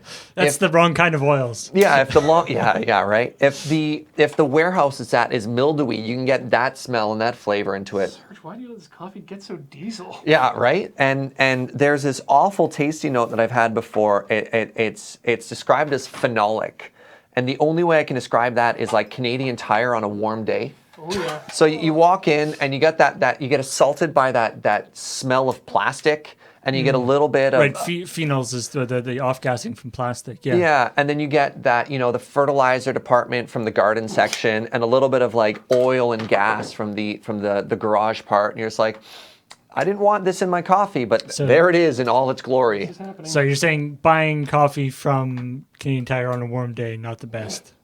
Yeah, or you don't necessarily want that experience. Canadian Tire on a warm day can be quite pleasant. You're like, we're gonna go camping, I need a barbecue. But Canadian Tire, when you sit down and have a sip of coffee, not quite the same experience you're going for, right? So Frank brand Canadian Tire coffee, not your recommended. Yeah. But no, I think that sort of wraps up the coffee thing. I remember actually Joe texted me some feedback before the break. Oh. Yeah, let me just. So she's heard you do this. A couple of times. Okay, yeah. She said, circle back to optimal way of storing coffee. Perfect. something I like to say a lot, and thank you, Joe, for reminding me on this, is just because I brew coffee this way doesn't mean you have to go from whatever you're drinking to immediately like this way of brewing things. If you like coffee with milk and sugar in it, you do you. And honestly, don't change too much at any time. You're likely not going to be happy if you go from 0 to 100 at full speed. So if you drink your coffee with milk and sugar, try a better coffee with milk and sugar. That's the only way you're going to really tell if you like it more or less than what you're doing before. Because it's what you're saying is only change 1 or 2 things at a time. Yeah. Otherwise, you don't know what's changed. Yep. Yep. And it could be that, oh, it turns out I just didn't like milk and sugar in coffee. It had nothing to do with changing the coffee. So if you're happy with what you're doing, be happy with what you're doing. And I mean, in some ways, the sort of milk and sugar, and the sort of what's in Canada, sort of like a double-double, Double, you might say. Yeah. Like in a lot of ways, that could almost be seen as like a different drink. Like it's almost like if you have the palate for one, there's not necessarily any reason why you would like the other, and vice versa. Well, that goes to a fun question that comes up a lot, which are what are classic pairings with chocolate? If you're that's not what I meant to say. What are classic pairings with coffee? Are you plugged in again there? I should be. Yes, I am. Okay, cool. You're mic'd in. Yeah. Yeah. They're very similar in that respect. Yeah, I want to sit down with coffee. What should I have it with? And something a lot of people don't think of is they're already having coffee in pairings all the time. Coffee and sugar is a pairing. Yep. Coffee and milk is a pairing. Coffee and water is a pairing. Like if you have espresso by itself is a building block to a drink. If you had espresso and you had hot water beside it, now you have an Americano. Yep. In the same way that people who drink whiskey, you can have whiskey by itself, whiskey with ice, whiskey with a little bit of water. And that, it doesn't necessarily just dilute it, but it'll change the flavor. It'll open up certain things. Coffee and milk is a very, very popular flavor. That's why lattes, that is such a popular flavor that the lattes become so ubiquitous in coffee, you don't even question it as a pairing. Instead, it's like, no, that's this drink that you get everywhere. Of course I'd have milk with my coffee. Yeah, and you can have little dishes on the side like chocolate, which my little slip was, or cinnamon. I've heard even weirder things in coastal areas by the ocean. It's very common to have salt. Oh, hey. If you've been in the water all day, if you're a fisherman or you're surfing, you're swimming, you've had salt all day, having coffee without it can actually taste weird. So adding a little bit of salt will make it taste normal, which is kind of bizarre. I've even heard of, I've never tried it, but eggshells in your coffee to balance out sort of the other side to that. What's that? Eggshells in the coffee? Eggshells, yeah. Huh. I didn't realize eggshells were edible. Yeah, but if you broke them down and you threw them in. Every time I accidentally put eggshells in my egg dishes, they don't taste edible. Yeah, it could be it just does something to the water and it brings it out. I don't know the science behind it. Somebody's explained it before, but it's not uncommon. Yeah. There's a question, we were talking about how cold brew coffee is a lot stronger. Mm-hmm. There's people wondering about like the making of cold brew coffee. Now, I was going to say, like, if you go to like the parsonage, Yeah. they've got this whole like alchemical glassware set for making cold brew The coffee. Kyoto drip. I really like that a lot. But is that like necessary? No, so Can you like is cold brew Absolutely. coffee something that can be made at home? yes, 100%. You can do full immersion cold brew coffee at home. It'll taste a little bit different, and it won't come out quite as strong as sort of the classic drip towers you'll see at the parsonage. So shoot, I should have anticipated this question, and I should have brought the recipe with me. But if you remind me, I'll post it on Twitter after. But I take a giant bowl, basically a giant bowl. I grind coffee for French press, so very, very coarse. I weigh out an appropriate amount of water, so normally it's like 50 grams of coffee to a liter of water, but it could be different, so don't quote me on that. I'll get the actual ratio after. I leave it in the fridge for 8 hours. I pour it through, again, one of these paper filters, and then I have a concentrate. So I'll pour 1 or 2 ounces of that over ice, or I'll put it with bubbly water, or I'll just sip it plain by itself, same sort of thing. And I've got cold brew. I'm gonna bet even money right now that somebody just texted me. No! It's an email. I was hoping that somebody was going to text me the ratio right there. Oh, okay. I thought someone was going to ask a concentrate. Oh, did I say it wrong again? You said it completely right. Oh, Seriously. good. I got teased there. Yes, Joe. Joe came through. So the ratio we do at home is 85 grams of coffee ground for French press to every liter of water. And so you can multiply that. You could do 2 liters and 170 grams of coffee, just so long as you have a vessel large enough to hold all of that at once. And like for like iced coffee, do you want to, like, you don't necessarily need cold brew for iced coffee, right? You can use normally brewed coffee and then chill it. Well, that's a very good question. Why? I caught your spring. Thanks. I got to stop doing that. I don't know how I caught your spring, but I did. You're a goddamn ninja, Serge. That raises an excellent question of why do people go to such great lengths for iced coffee? And the reason behind it is taking hot coffee and chilling it actually makes it taste bad. There's a temperature shock associated with that. It brings out the bitters in it, and it's not great. So that is why people are making these cold brews. So when we were talking before about a coffee cooling and you have all those particulates inside of it and how as it continues to extract, it'll get stronger and stronger and kind of muddier and gross.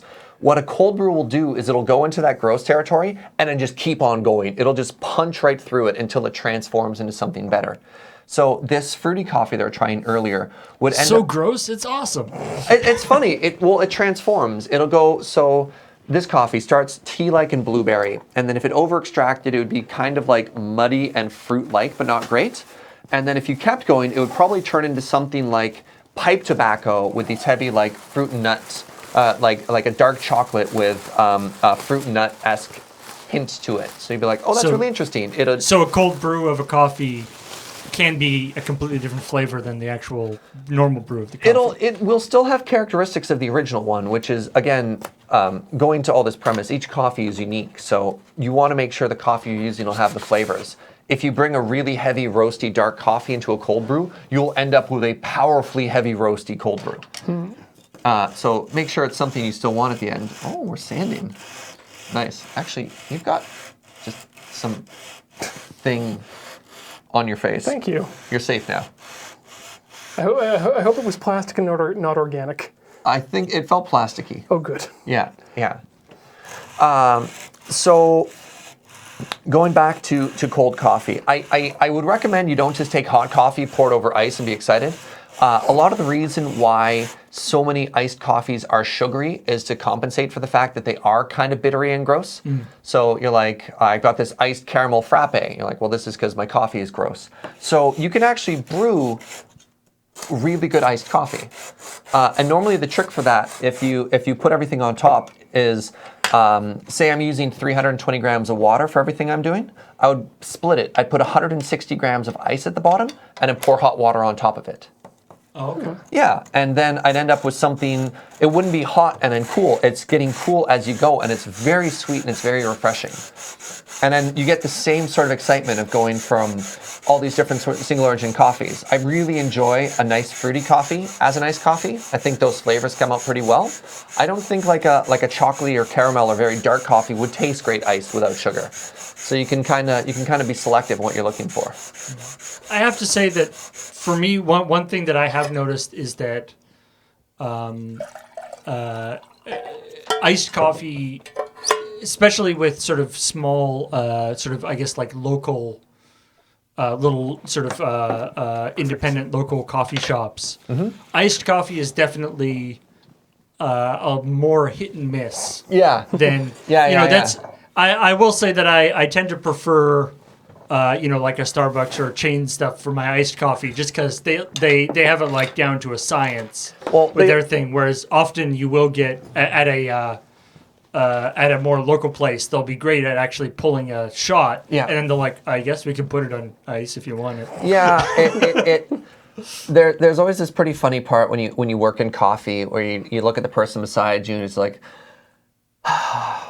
it's ice season, isn't it? You're like, yeah. They're like, there goes everything I care about. There goes all my ability to make drinks that I think will taste good, and I'm just throwing them over ice. And it's almost like this weird throwaway season.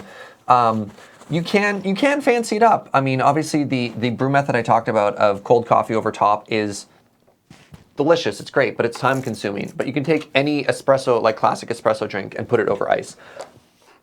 You'll probably just have to add a little bit of sugar. And the other thing that's tricky with ice drinks is you need heat to melt sugar. Like, Yes, I think a lot. everyone makes sense. So you don't just end up with, a bunch of sugar at the bottom of your drink. But that's why people start introducing simple syrups or other liquid sweeteners to go in there. And you're like, oh, this is actually kind of nice. And again, like no judgment call. Drink what you drink. Enjoy. All right. What are you setting up now? This looks terrifying. Well, I'm thinking here, we're just about done for most of this. I don't know if mounting the rail from the plastic makes much sense, but we can probably grab a small rail from the local airsoft place if we actually wanted to put one on. are we hooking a laser sight up on this thing? That would have been the idea. Okay. Somehow I don't think a laser sight's too useful at any sort of distance. When you got to arch it already? Yeah, but the handle and the triggers definitely will make things a little bit cooler to use. Of course, the problem with the handle and the trigger is then you do have to be holding it when you fire. Yes. Which I think I'd be comfortable doing, having now fired this twice. Is this going to be a hip fire or a shoulder fire kind of thing? I think you're not going to get much more accuracy from by taking it to the shoulder, so just to go from the hip. I just mean like literally how can you hold it down here? Or do you need to brace it against your shoulder? Would you like to hold it? Give us Maybe? your review if it's All right, which end is the business end? the small one here is there. Currently, there is no trigger, so you don't have to worry about your trigger discipline. Okay, I think It's currently not charged, right? Yes. I think I'd want to shoulder this, to be honest. Yeah. This feels quite powerful this way. See, I worried mostly about this rupturing next to my face, but Well, I don't think it's going to be. This rupturing right next to your kidneys is also going to be equally bad. Good like, point. You're hosed either way if it does Like fail. when this thing is touching your body and it goes, I don't think the part of your body it's touching is going to make much difference. As you mentioned earlier, I don't think it's not going to fail in any sort of way that's probably going to cause any damage. It's so large. It's going to make a very loud noise. So yeah, what we're going to do here is we've got the switch mounted in here. It's just I used hot glue because I am an idiot, guess. but it's also not going to be receiving any sort of significant force. So we'll get that wired up to what?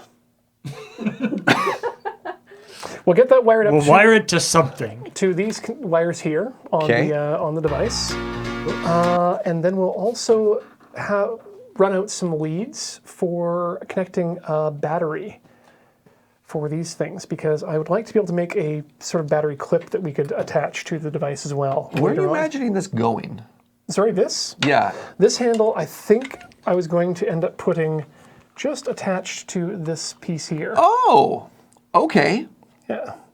Yeah, there's enough area there that I can get a fairly Interesting. good. Rotate that. And then where's the battery? Where are you picturing the battery housing? That's a very good question. I think I might just have that velcroed to the shaft. Just Velcro to the side there? Or better yet, if I could make some small plastic clips so that I could just clip it in and then clip a second one next to it and a third one next to that, put them in series. Huh.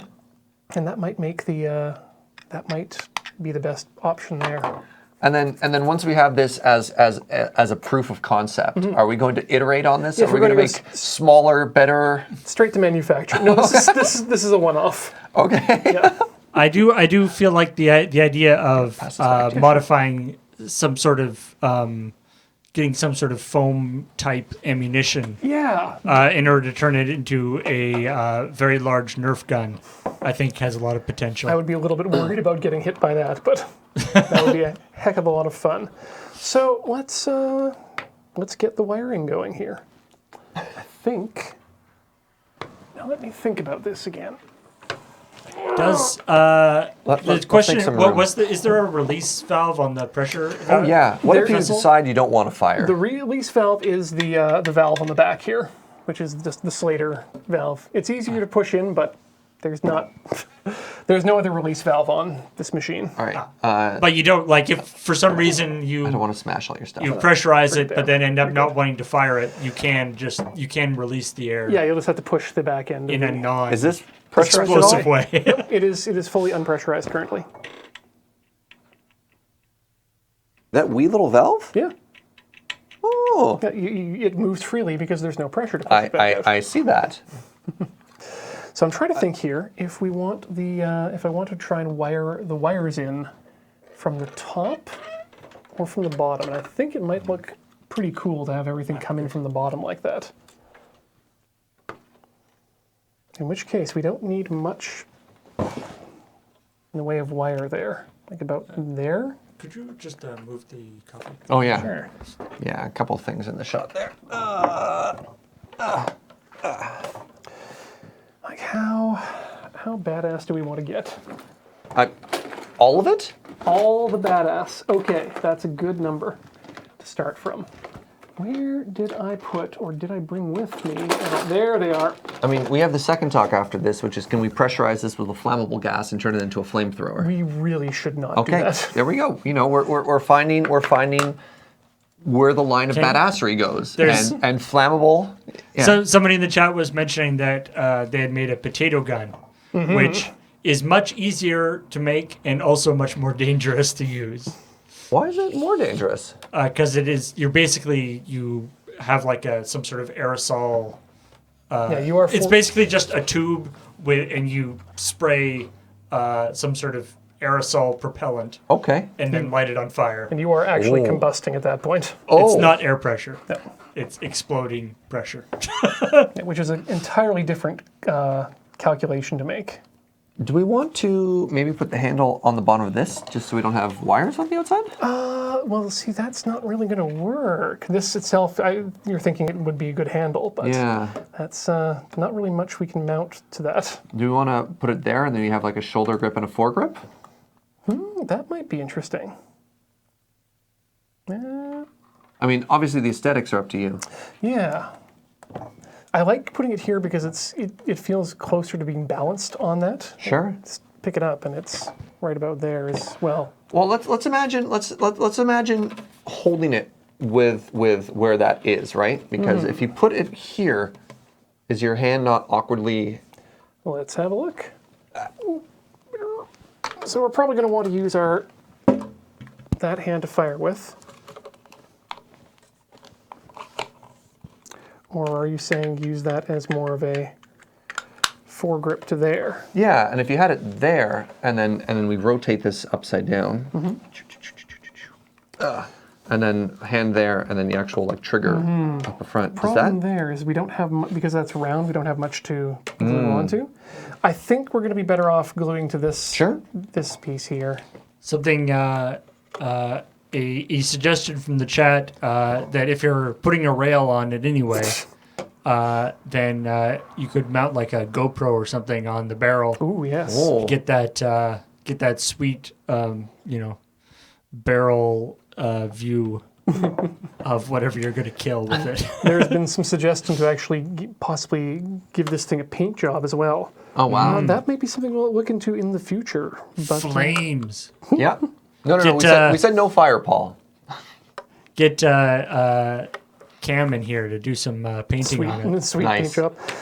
Well, let's look at getting this thing wired up here first. Sure. So I think having the wires be exposed is not a bad idea because they'll just. It's a utilitarian machine, and we can always change things later. So I'll have them come in the bottom there, Okay. and then we'll use the second hole to extract some wires, from which I will add the other bits. So yeah, let's just set that down right where it is there. Oh yeah, that'll have to do, I think. No, let's see if we can move it over here, just so that everyone can watch what I'm doing. Sure. We also have the overhead. If we can position that, I can switch the sides. Yeah, think about that. Does this need to be? Oh yeah, that needs to be much warmer. Let's see here. I need some extra wire too, which I keep. This is fascinating. So this is the connection between the two pieces. There is an electrically controlled Sprinkler valve. valve. Yeah, Right? which you can purchase at your local home goods store. This one came from Canadian Tire, but others are available. Yeah. The stream When- not sponsored by Canadian Tire. When someone comes up to the counter at a Canadian Tire with several pieces of PVC and like the sprinkler valve.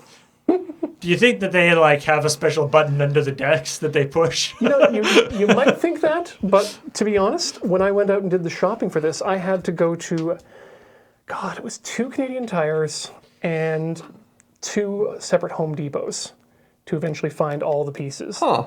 Because apparently it's not, this was supposed to be a 1-inch diameter pipe for the valve, and we went down to 3/4 because I could not for the life of me, with the stores we had in town, step a 4-inch pipe down to a 1-inch pipe. I could step it down to 3/4 or 2, but not 1. That's not to say that the stuff you need to do that isn't available. It probably is. It just meant it would have been a mail order in. And So we hold that full of pressure. yep, This is a valve that's held shut, yes, and an electrical shock opens it, which allows the pressure to release. correct. It's normally supposed to use AC current, as was pointed out by Dark Morford and others Okay. in the chat last time. But as we can see here, a momentary connection from a direct current source is enough to operate the valve for that short time to allow all the pressure to escape. And what we're doing with our trigger is we're connecting the batteries to the sprinkler head to open it. Exactly. Cool. So the trigger just acts as a like a break in the circuit, eh? Exactly. I now understand your project. Before I was just scared of it. There was the question from the chat of, can we combine these into a coffee delivery system? Serge, that's your call. I mean, yes. It just depends on your definition of deliver. I mean, on you. Please sign here. Obviously, you've received your product. It might not necessarily be the tastiest mode of delivery. What state of coffee? Yeah, it's the coffee comes pre-ground already once it gets to you. I think what you want to do is you want bags that are shaped properly. Like for T-shirts. Shaped of the appropriate diameter for the barrel. So that way you can make deliveries. Fernwood does sell holiday tubes. Holiday tubes. We could do this. We could do that. We have the technology. Literally, we have the technology. Yeah, now the second problem is range. And I can't imagine a spot where I'm so lazy that only the extra 30 feet that this cannon can make up is the difference between me and coffee. Yeah, so far I feel like the cannon, in order to be truly efficient as a coffee delivery mechanism, it's got to be able to reliably fire farther than you could just throw it. Yeah. Or with less effort. And the second thing we could do is we could load it with cans of cold brew, but then you've got physical cans of a carbonated beverage coming at you at high speed. That now we're starting to get into And like potato cannon territory. like best case scenario, you get hit by the can. Then what? Well, then you It's have on coffee. target. I'm sorry. Yeah, that's wait. Yeah, you gotta wait. There's YouTube videos like that sometimes, right? Where you're watching it and you're like, okay, literally the best thing that could have happened has happened, and what happened was the guy got hit in the face with the thing. Yeah, that was everything going perfectly according to plan. That's what I'm thinking. Why was that the plan? Yeah, it's one of those things that you get to the end of this experiment and you're so busy wondering if you could, you never stop to ask yourself if you should. Yeah, and I'm gonna make the executive decision on this one that a coffee cannon, despite being the name of the stream, might not be the end goal we want. But is it the end goal we deserve? I think we deserve better. No, Although- we deserve it. Speaking of coffee delivery, Okay. more shall we say terrestrial coffee delivery systems. Traditional on. coffee delivery. There was somebody asking about, and again, not a sponsored thing, but there's somebody asking about Fernwood that Fernwood Coffee they do ship. Yep. At least all over the States. Oh yeah, and Canada. I don't think they do internationally. I think the problem is it's just expensive. Yeah, and of course, also as we've talked about today, the whole idea with ordering from somewhere like Fernwood Coffee is that your coffee will be nice and fresh. It can be. I mean, a lot of these places do a great job of shipping. So cafes, So we'll go back a step. Sorry, I was just like, how many layers deep do I have to go here? 5 or 6, my dude. Yeah, right. There's a basic understanding of what I mean when I say a cafe, and that is a specialty cafe, and that is a place that is sourcing single origin coffee, that cares about coffee, that cares about everything to do with what I've been talking about here. So that's the assumption I'm making in a lot of the language I'm saying. So those types of cafes come in one of two forms. One, you have the places that roast their own coffee, and the second is you have the places that order in coffee, either from one roastery. Yes? You just don't want to breathe in the solder smoke. What good to know ahead of time. Okay. Sorry. I didn't inhale it. It's just good to know. Ian moves away without telling Serge why he's moving away. Yeah, and I was like, there's smoke coming towards me. Good to know. Okay. We're fine. Cafes that roast their own coffee, coffee shops that order in coffee. Obviously, opening your own roastery is extremely expensive. And we were talking about this before. The means of production to do that are also very expensive. I mean, coffee grows in only very specific regions, and getting that to where you are is expensive. And depending on the scale of your shop, that's even more expensive. So even if you can roast, it limits how many you can. You might only have 2 or 3 different coffees. Where am I going with this? So the industry as a whole has gotten very good at shipping coffee fresh at a price that people can afford. It's had to. It's necessary to make the industry go. If it costs $30 a pound to ship things everywhere, that gets tough. So you can order coffee from all of your favorite roasteries and they'll deliver it to you, and that's awesome. Or you can find an excellent cafe in your neighborhood and either drink coffee they roast, or chances are they're already ordering excellent coffee from great places anyways. So yes, by all means, find the place you love and order it anywhere in the world. If you've got this one reason you have to have this coffee right now, it has to be from this place, then go for it. Secondly, there are literally all over the world great places that are doing the same thing. And one of my favorite things to do is to be a coffee tourist. I like to go to places that I know are doing the same thing, but see what their spin on it is. So find the fancy coffee shop in your neighborhood and ask what they're doing differently. I find baristas are extremely well connected in the community at large, and also like the restaurant community. You've talked a lot about the trips that you've taken that have simply been going from recommendations and visiting with people who are baristas in different countries. Yeah. Step one, if you're going to travel anywhere, is find a cafe and then befriend the staff, and then you will get great coffee and recommendations of everywhere else to go. I'll travel with Joe and I'll be like, hey, what are we going to do today? And she's like, I have this one thing planned. I'm like, great. I have 4 cafes in that neighborhood I want to visit. Like, let's go. Let's have an adventure. So I went pretty far from the original question of can I order coffee to my home into like, this is the state of the community as a whole. But it's important to know what your options are. And that is, you can get great coffee everywhere because this industry is growing and it's amazing.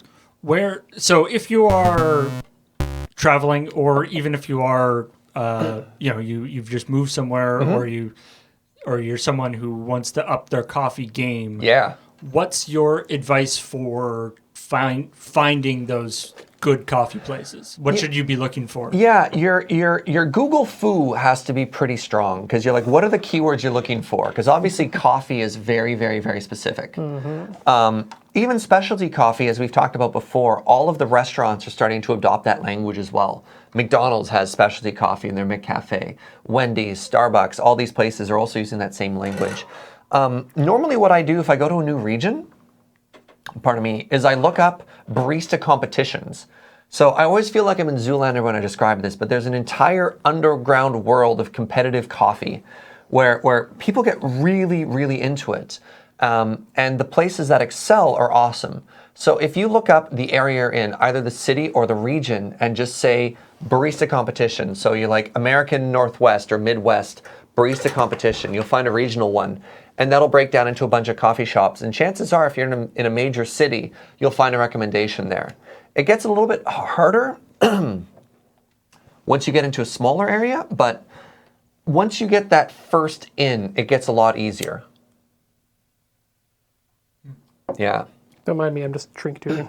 No worries. And the second thing is, if you start looking at websites, and you start seeing people advertising stuff like a Chemex or single origin coffee. You know, those are sort of the buzzwords that'll set them apart from something slightly different. Then you know it's worth your time to go into. One trick, if you go into a coffee shop or you go into a restaurant and you want to know if I should drink their coffee or not, look at their steam wand. For those of you who don't know what a steam wand is, it's that thing that makes the milk warm off the side of the espresso machine. That should have no milk on it. If it looks like a snow cone, you shouldn't drink their coffee. Because that means they don't clean their stuff well. That means they're not cleaning it. Any white on it is caked on dry milk from somebody else's drink. That is then going to be caked on dried milk from somebody else's drink in your drink. So if you're at your favorite brunch place and you're like, should I get a hot chocolate? Eyeball their espresso machine and just say no to snow cones. I don't know. I should have come up with a classier catchphrase. If it's a snow cone maker, then you're in business. Sure. Yeah. If you're going for shave ice, great. But, you know, maybe not so much in your latte. Say no cone to snow cone. Perfect. I should not be allowed to. There was a question about repurposing the T-shirt cannon for distribution of MTG booster packs. Yeah? Which pretty doable. seems doable with appropriate sabo, I guess. Mm-hmm. All right, what are we doing now, Ian? You won! Bang! Connecting the last wire. Okay, so I should...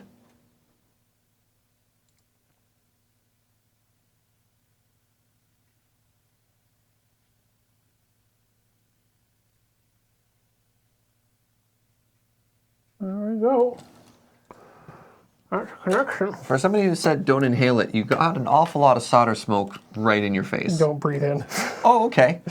That's the way I say it. Okay, so now we're going to give it a little twist here. I'm also impressed with your mouth dexterity there. Thank you. So twist I'm doing around these posts here is Okay. just to give it a little bit of strain relief on the wires, so that if whoever is using this ends up just jamming on the wires in this handle, they're not going to pull them right off the solder joints or pull the switch off the point. You can see in that mess there. Not sure if Heather can get in there. Yeah. Yeah. It's ugly, but Those are your little stress thingies? yep. Okay. Nice. But it's probably going to work fine. So now what we'll do is we will button this up. And in the future, what will happen is these two wires will connect to the connections on a battery pack that we've wired up. And then hitting the trigger will just activate the switch. How much power does it like how many shots would you get out of those batteries? I'm guessing it's Like it doesn't seem like it should require that much power. it's not going to open be and close infinite, but it's probably going to be close to infinite, just because wow. it's only a momentary connection. So the amount of current that's actually being drawn is. And it's sort of it's not even like a thing that has to be. It's sort of a release of tension as opposed to something that has to actually be pushed. Exactly. So let's wire this up and at least see if we can make the connection work. So this is the part I'm curious about. When you push that, what is touching what to fulfill the connection? Because it looks like everything's already attached. Yeah. So let's You're like, I'll show you. let's put the spring back in. Okay. Be very careful. Yeah, I'm ready to catch it. So what's going on here? The spring mechanism is only there to make the trigger. Where are you? There you go. You go back that way. To give the trigger its own sort of pressure. Okay. And then the trigger slowly goes back and just pushes on the switch. Hopefully just enough I might need to reposition that switch a bit. But goes back. Oh, and then the switch inside connects Yeah, it. so I the back end understand. of the I switch here understand. I was almost expecting it to push two metal bits together, but what it's doing is it's closing the circuit inside of it. Yeah. I understand. I need to make Yeah, sure. the closing the circuit part is happening inside that little plastic switch. It's there. invisible. You're like, no, Serge, it's not. I literally just told you. God, can't you see the electrons? It's a mystery. Oh, right. Oh, come on. Apparently, the handyman's most important tool is their mouth. Well, this is a very bad stripper. I, It's not been doing what I want it to do all day. Okay. Don't worry, so she does that all the time. Just ignore it. Serge, Hi. can you hold this wire to this wire? Is there any chance I'll get shocked? Absolutely none. Okay. Actually. Okay. So hold black to black. It actually doesn't even really matter which color to which color. Okay. Hold 1 to 1. If you can. Okay. Good. And then here's your black. I'm going to be very disappointed if you zap me. Don't worry, this is just a continuity test. Oop, sorry. Thank you so much for this terrible work that I'm having you do. Okay. So we just want to hear the beep.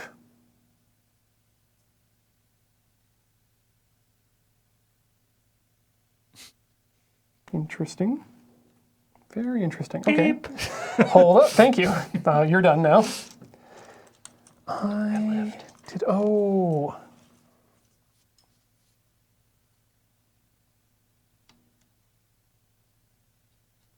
Okay, that's correct. Wait, I heard a beep. Yeah, is my circuit off? I mean, we can just wire this up and see. And just listen. Maybe we might want to do that. Okay, Serge, can you just twiddle the switch when I ask you to? Yes. Okay. Go ahead and give it a twiddle.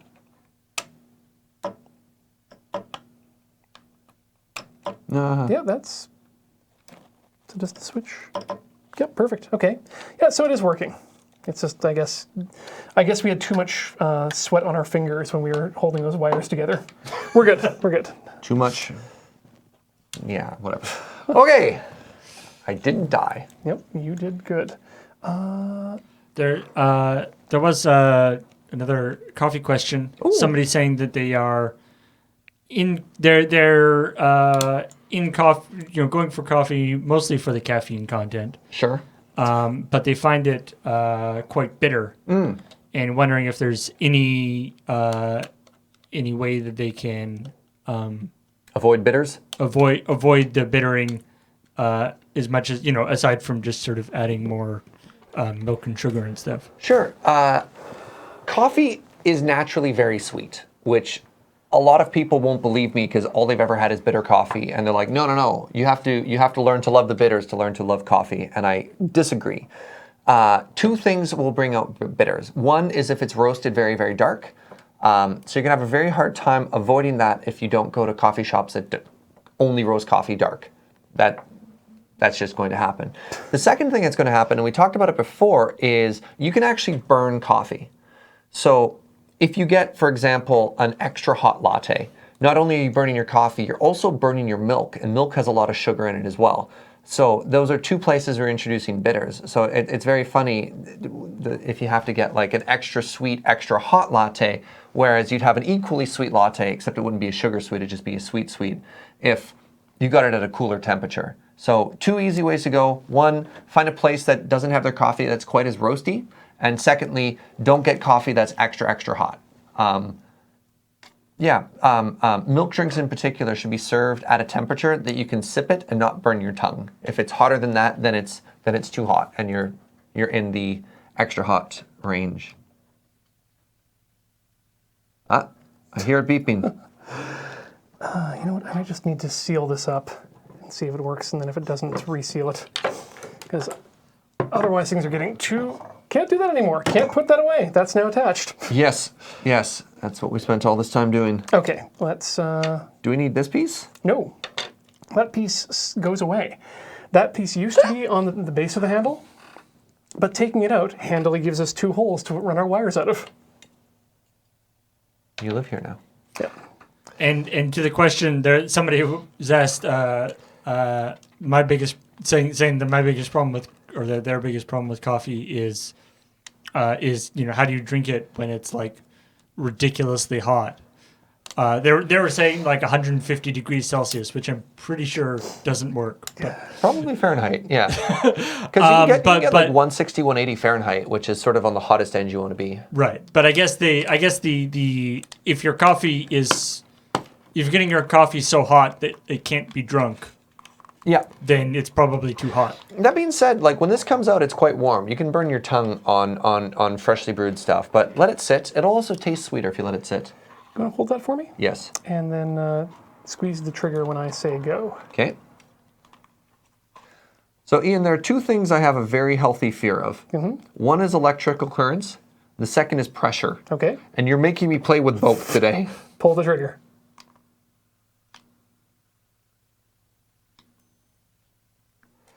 Okay, something's up.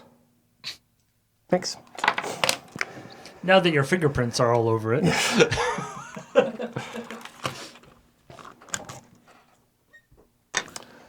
So do we think it's our weird little circuit thingy is broken? No, I think if anything, it's that I've misplaced the. Are they backwards? No, it's not backwards. I think I just need more pressure on that switch because if you, I'm betting that if you go ahead and just. Do it by hand? Yeah. In fact, I want to see how far it needs to go Okay. for that to work. So Fair. go ahead and start moving the switch. That's as far as it'll go. Huh. So now I'm wondering if my continuity's okay on all of these things. So that's that wire. That'll be by itself. This one goes to here. Yep. Oh. Okay, now switch the switch. Okay. Wait a minute. Did I? Is this attached to anything? There's a suggestion in the chat that the solenoid might not work without a little bit of pressure. Yeah, I think what's going on here is I'm just I need to do it up again. The solenoid it doesn't need to fire when I'm hooking it up with the continuity tester. That spring. The spring will be the death of me. Mm-hmm. Okay. Get on in, little doggy. Should I be wearing safety goggles? No, at this point you're safe. Someone says, as a single person, I hope that my future significant other loves me as much as Serge loves coffee. Yeah, if you can nail that down, go do it. Yeah. Find somebody who'll look at you the way Serge looks at coffee.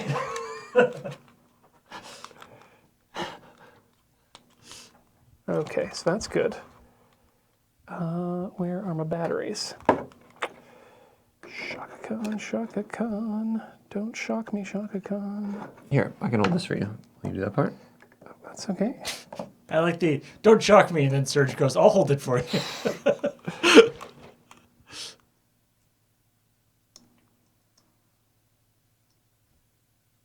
Okay. Yes, please hold this. Hold it together and then get ready to pull the trigger. Okay. Oh, I have to hold it. Ah, I understand. Pull the trigger. Okay. Something's up here. Someone also says, I'm sorry. No. I did it upside down. there's also, I don't know if you've mentioned it, but do you have any particular opinions about like AeroPress? Oh, great stuff. Good Yeah. stuff? AeroPress is one of the few brew methods I have seen that has its own subset of competitions. So there's the barista competition, which is espresso based, which I think a lot of people can make sense of because there's a large range of drinks you can make in there, and that's what the world barista competitions are based on is espresso stuff. The only other brew method I've seen that gets as nerdy as that is specifically for AeroPresses. If you have an AeroPress at home and you have access to a good grinder and good coffee, do yourself a favor and Google, again, region AeroPress competition results. And you can see the most insanely detailed AeroPress recipes for something that's literally like a plastic tube that you add coffee and water to. The level of detail that people put into it is shocking. It's like 16 grams of coffee ground specifically to this setting on this grinder. Add 14 grams of water, stir clockwise for 15 seconds, fill up to 150 grams of water, Wow. let sit for 30 seconds, slowly pressurize over 45 seconds. You're like, wow. And I had a friend who was training for, I don't know if it was BC or Canadian AeroPress competition. It was probably BC, and then the winners would go on to that. And we spent weeks just trying different AeroPress recipes, and it's amazing. Paper filter versus the there's a metal filter you can get for the AeroPress as well, yeah. but different size, particular. What's the word I'm looking for the size of holes in a thing? No, the filter's the same size circumference-wise, but the size of the holes inside of it can be changed. Gauge. Yeah. the Something gauge like is- that. is- Yeah, but it's so fine already. But like, oh yeah, it's amazing. So AeroPress nerds, yeah, go for it.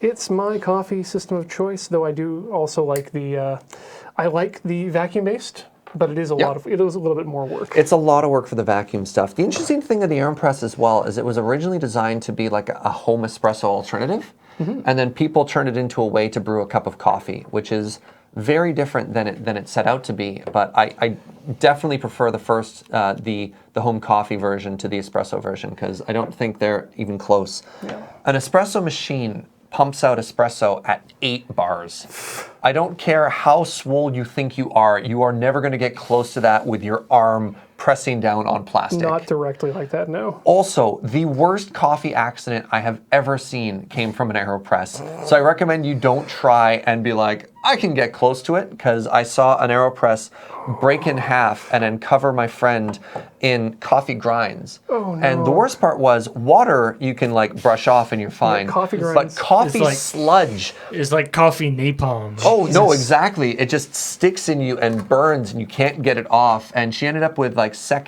borderline third degree burns, just blisters all over her hands. No. Yeah. This is the idea is like pushing the piston of the AeroPress down super hard. Yeah. So what happened is she went to press the two pieces, and then it popped open and then just kind of flung coffee goo everywhere, and it was terrible. So Not be careful at home, friends. Kids. Yeah. So I'm just using the soldering iron to place a mark on the trigger. So what I'm going to do, rather than try and remove the trigger, I'm just going to build up the back of it with some used plastic and some hot glue, because we're monsters. Did you figure out what the problem is? Yeah, I just wasn't pushing the switch enough, I think. Oh, so the trigger wasn't pushing the actual switch far enough. I thought we tested it where I pushed it with my finger all the way and we still didn't get a signal. And then when you changed it slightly, even the slightest bit was on there. Yeah, I still think this will help out, and if Okay. not, then we can always. This way we'll know for sure. Sure. Okay, let's put that down there and give it an unplug. Gotta love the spider web-esque hot Aspect glue of hot glue. that winds up everywhere. Okay, so now for sure there's no way that's not going to engage. Never again. Why don't I have goggles? Thank you so much for catching those, by the way. All right, let's do it up. Ooh. Okay. Everything's in place.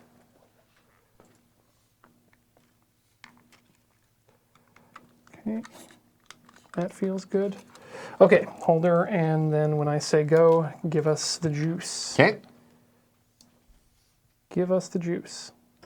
There we go. Oh, Now it's we're hearing. alive! Yes. Listen. You hear that? That's the sound of success. Perfect. Okay, And let's bolt this up. bear, bear, bear, bear, bear, bear, bear, And then bear. go ahead and get it glued up and connected to the thing. So the order of things here is housing, glue it, and then trim down the wires, and then like reattach them as short as possible. Yeah, I think we might leave the black wires as the length they need to be, or just leave them at the length that they are. Sure. Just because they look kind of cool. Maybe wrap some tape Okay. on them or something. Sure. And then these ones, depending on where we want to mount the Right, battery packs, right. we can mount them wherever. Yeah, the nice thing with wires, I guess you can always cut to either lengthen or shorten them however much you need. If Exactly. you've got tape and it's- the know-how. And I left them long because it's a lot easier to shorten wires than it is to lengthen them. Oh, pardon me. You all right? Do you have any experience with coffee for use in cooking or baking? I've done it before in baking, and I find oftentimes it's better as a liquid than it is as a solid. You can actually eat coffee beans. I don't think a lot of people are familiar with that. I mean, you don't think about it when you have like chocolate-covered espresso beans because you're like, it's chocolate and there's something inside of it, but you can just chew on it. The problem is they're very sandy almost. Like it doesn't break down into a nice texture. It could also be like beige and eat the chocolate off the bean and then just spit the bean out. I believe Beige- it's like civet coffee. Beige is a monster. We had a bag full of chocolate covered espresso beans that we ate leftover from Desert Bus probably. Yeah. that we were like chomping on for quite a while. But yeah, Beige would take a handful of them and then suck off all the chocolate and just leave the coffee beans. Like a monster. It's true. That's not how civet coffee works, Ian. No, I know how civet coffee works. It's slightly different. I'm sorry. My mind immediately went to like feeding Beach coffee cherries and then collecting his droppings. And Kopi Lou Beach. Good times. Oh man. Okay. Yeah, So that's not where I wanted my mind to go. All right, what's up over here? one other thing I'm going to need to do here is clamp this down, Okay. which means I'm going to need to get out a clamp. I'm also right here. Well, you're not going to be here for the next day, so I hope not. I hope not. Yeah. I will say about coffee when you're using coffee in cooking. Something from when I was a kid. I was really into baking when I was a kid. Yeah. just a second, Paul. Can you sorry. disconnect me, please? Oh, yeah. Thanks. And it's very important if you're reading a recipe to know whether they're calling for coffee, as in like actual like ground coffee, yeah. or prepared coffee, Yeah. as in coffee that's been made. I Absolutely. made I had a recipe when I was a kid. I had a recipe for it was like coffee cake, and there was like a cup of coffee in it, Oh no. and I was like, okay, cup of instant coffee. No. We called it stay awake cake. It was real good. That's really funny. Yeah. Well, also, yeah. I mean, in baking, it's so important to know the separation between your wet ingredients and your dry ingredients. So, mixing those at the wrong time is awful. But I have a chocolate cake recipe, like a lava chocolate cake thingy. That's great. And you put ganache on top and a little bit of espresso in that, like. And to that end, if I want to put espresso in something, I'd rather go to a cafe and get a nice shot and then bring it back because, again, if you want it to taste good, use good coffee. So I'll get a nice shot. I mean, it'll cool, but that's fine because it's going in a cake anyways, and bring that home. So you can show up with like silly little jars and hand it to baristas, and probably wouldn't be the weirdest thing they've ever seen either. And of course, in terms of coffee desserts, of course, there's the Avogadro. The affogato. Avogadro. Avogadro is, I believe, to do with math. Avogadro. That's what Avogadro? The affogato. Affogato. Yeah, like Avogadro gelato. is a mathematician. Affogato. Yeah, affogato is espresso over ice cream or espresso over gelato, which is amazing. Yeah. I had a We happen to be lucky right where we are right now. We have the parsonage right next to a very Comfort. delicious Yeah. high-end ice cream store. It meshes so well. I have a friend who runs an ice cream shop and cafe in Tofino, and she didn't have affogatos on the menu until I was like, I ordered it one time and she's like, really? Espresso on your ice cream? Isn't that gross? And it's like, I'm about to blow your mind. And then I came back after. She's like, they sell so well now. I'm like, well, yeah, they're incredible. Anybody, I feel hard to imagine anybody would be like, it's like anybody who has both eaten ice cream and drunk coffee. Yeah.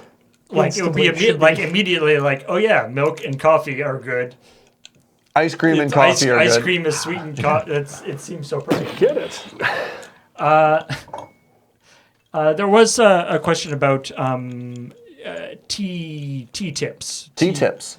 We don't have too much more time, but Sure. to go into as much detail as with coffee. But obviously, when you're making tea, you're not going to just, some of the same stuff applies in terms of the water temperature and stuff, but you're not just going to pour it over. You're going to get very weak tea if you just do a pour over.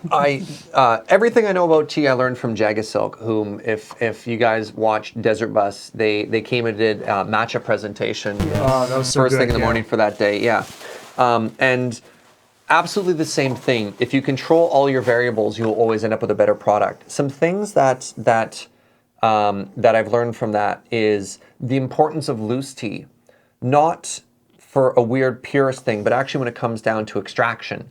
So when you're trying to extract, when you're trying to get the flavor out of the solid into the liquid, a number of things come in there. One is temperature, the other is time, and another one is agitation. Agitation is the act of jiggling the tea leaves to get them out there. Now, temperature, obviously, you can control. That makes. Oh, and sorry, the last one would be like the amount of tea you're using in there. Temperature makes sense. That's easy to adjust. Time and the amount of tea, like those all make sense as well.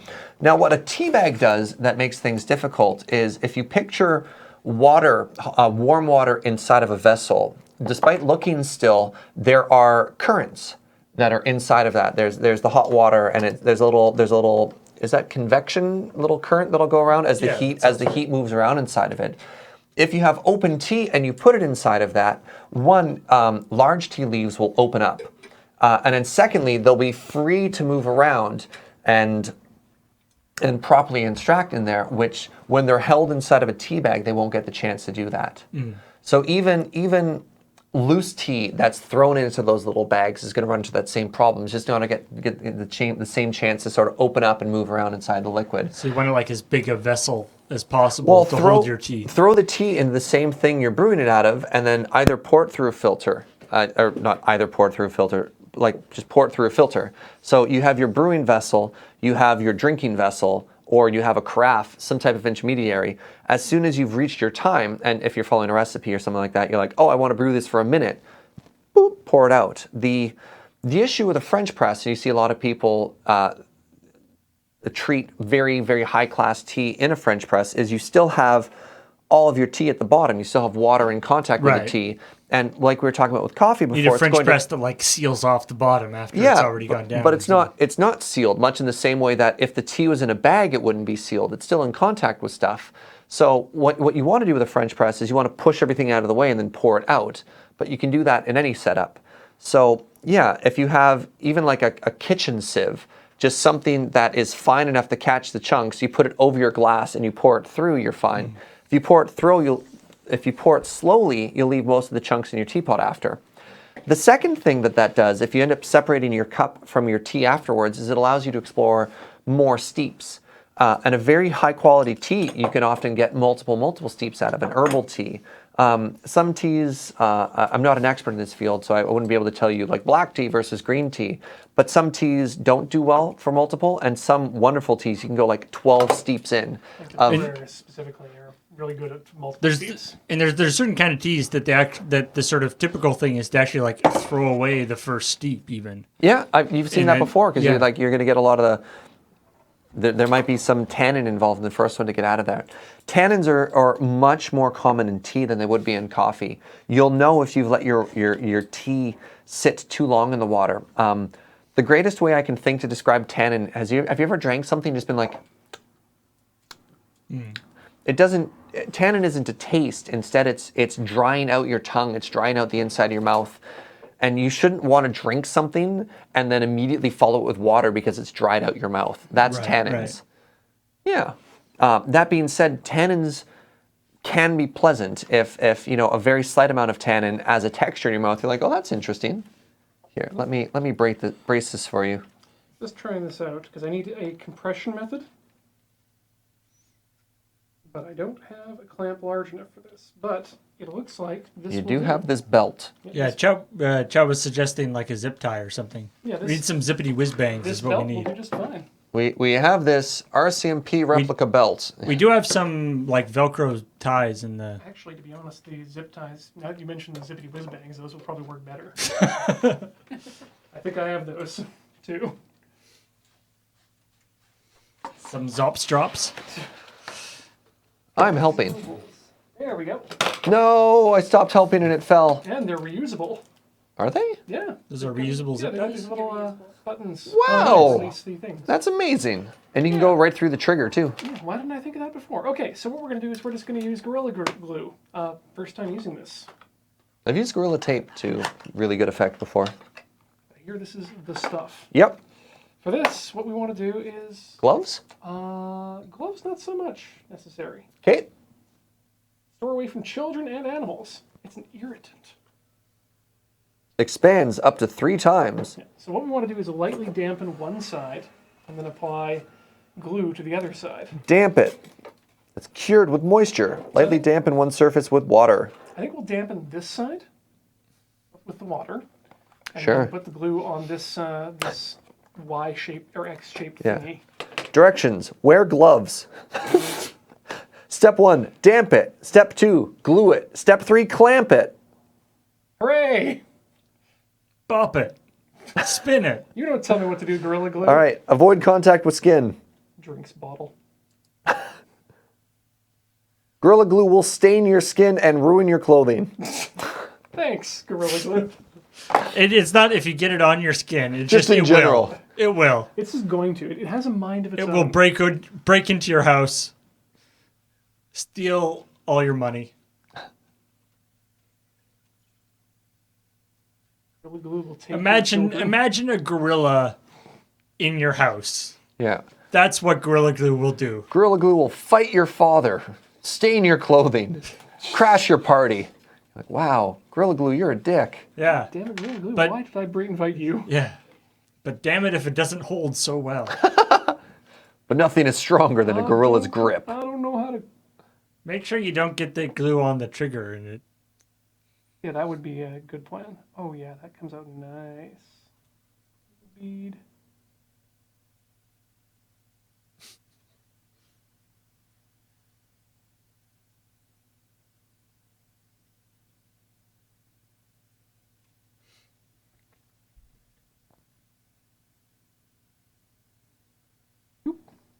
One thing that I found worked quite well to sort of get more, I guess, more use out of tea, especially like loose leaf tea, as well as steeping it again or whatever. Is that the Is direction we want? Yes. I've gotten into the habit of Fix this the wrong way. I'll do it like I'll brew my tea and then I'll take the little either the tea bag or the little sort of Need a hand or you got tea it? basket, and I'll just put it into like a glass of water, right, and sort of end up with kind of a cold iced tea left. And the nice thing about that is that no, when you're it's doing moving. a cold thing like that, you can just the tannins. For one thing, you've already brewed it, so that's taking out a lot of tannins. And when you're doing you put it in the fridge with the with just the tea bag or whatever, or the tea vessel in there. It doesn't extract the tannins in the same way over, so you can just kind of leave it in there for however long you want.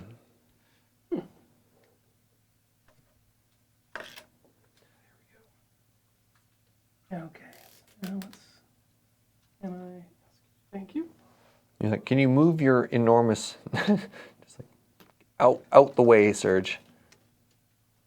Move, Serge. Get out the way. Get out the way, Serge. Get out the You're like, way. I can't see through your hands. Okay. So Gorilla Glue is a different thing than Crazy Glue, eh? Yeah, this is water activated somehow. Well, Crazy Glue does actually activate with water as well, but it looks like the Gorilla Glue lasts or takes a little bit longer to cure and stuff. Yeah, which is good because it means I can move this around a bit. I'm going to do another clamp on the back here. Sure. I'm trying to find out what makes it special. Power of Wipe the- nozzle clean. That makes sense. Do that. Store away from children and animals. Incredibly strong. 100% waterproof.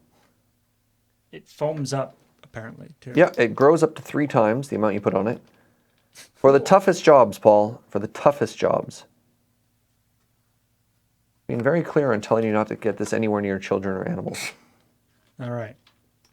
Okay, one more strap, and I think we're done after I clean the tip.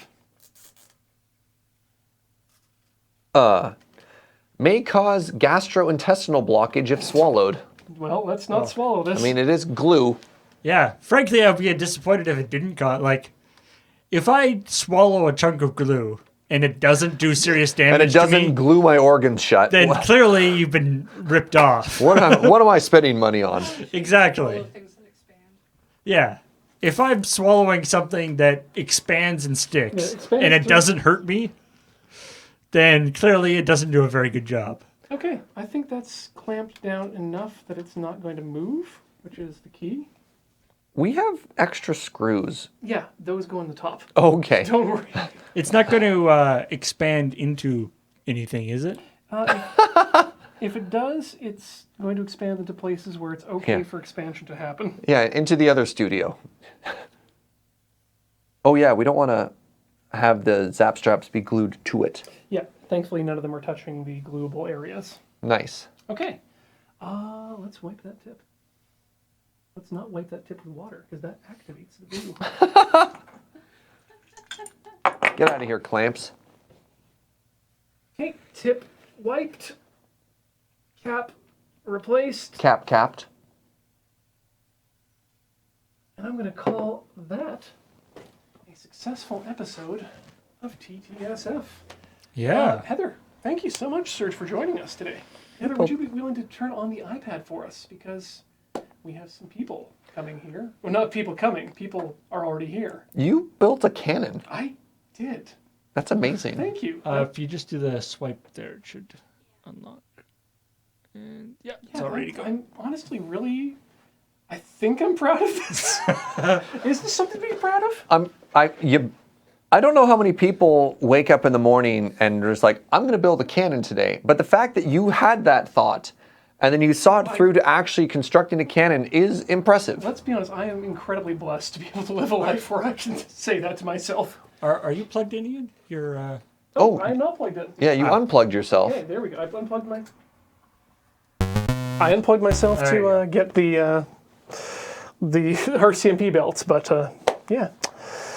So this has been a hell of a project. Thank you for bringing coffee to our lives as well, Serge. 'Cause that and was, there's been several requests for other the people are really digging the in-depth coffee talk, and if there was a suggestion about some in-depth tea talk, some in-depth whiskey talk. I don't know if that's something that you maybe you and Cam can, if not talk, then just sit and drink. And maybe in front of a fireplace, quietly. might not be a bad idea to bring in some collections and give a chat about that. Yeah, that's certainly something that I hadn't really considered when I put the show together, but Can you just get drunk on Twitch? Do they?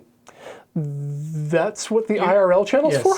Well, you can drink. You're not supposed to be like drunk. Yes. All right, good to know. Not to excess. Yes.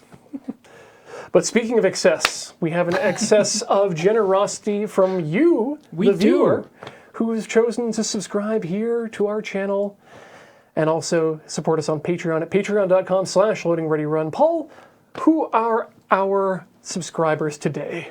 Well, let me tell you. Starting with Serafina, who subscribed for 9 months. Can I get some checkpoints and a Professor Pigglesworth? I think we might have some repeats. Should one I? sec. Let me make sure that has updated for the latest thingamajiggies. Thingamajiggies indeed. There we go. Jiggle the There we go. thingies. There we go. All right, we can start again. Yep.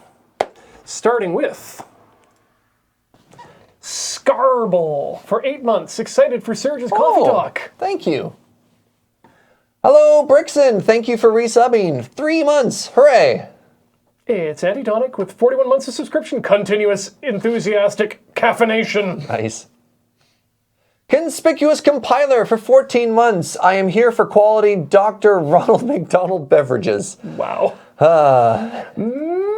Mexian. Mexican for 3 months. Hey, Serge, is there a coffee judge program by chance? If not, you should get on that Tailor. There is a coffee judge program. Anyways, Hosted Dro, thank you for resubbing. And Sequoia 5000 has 3 months of subscription. Thank you.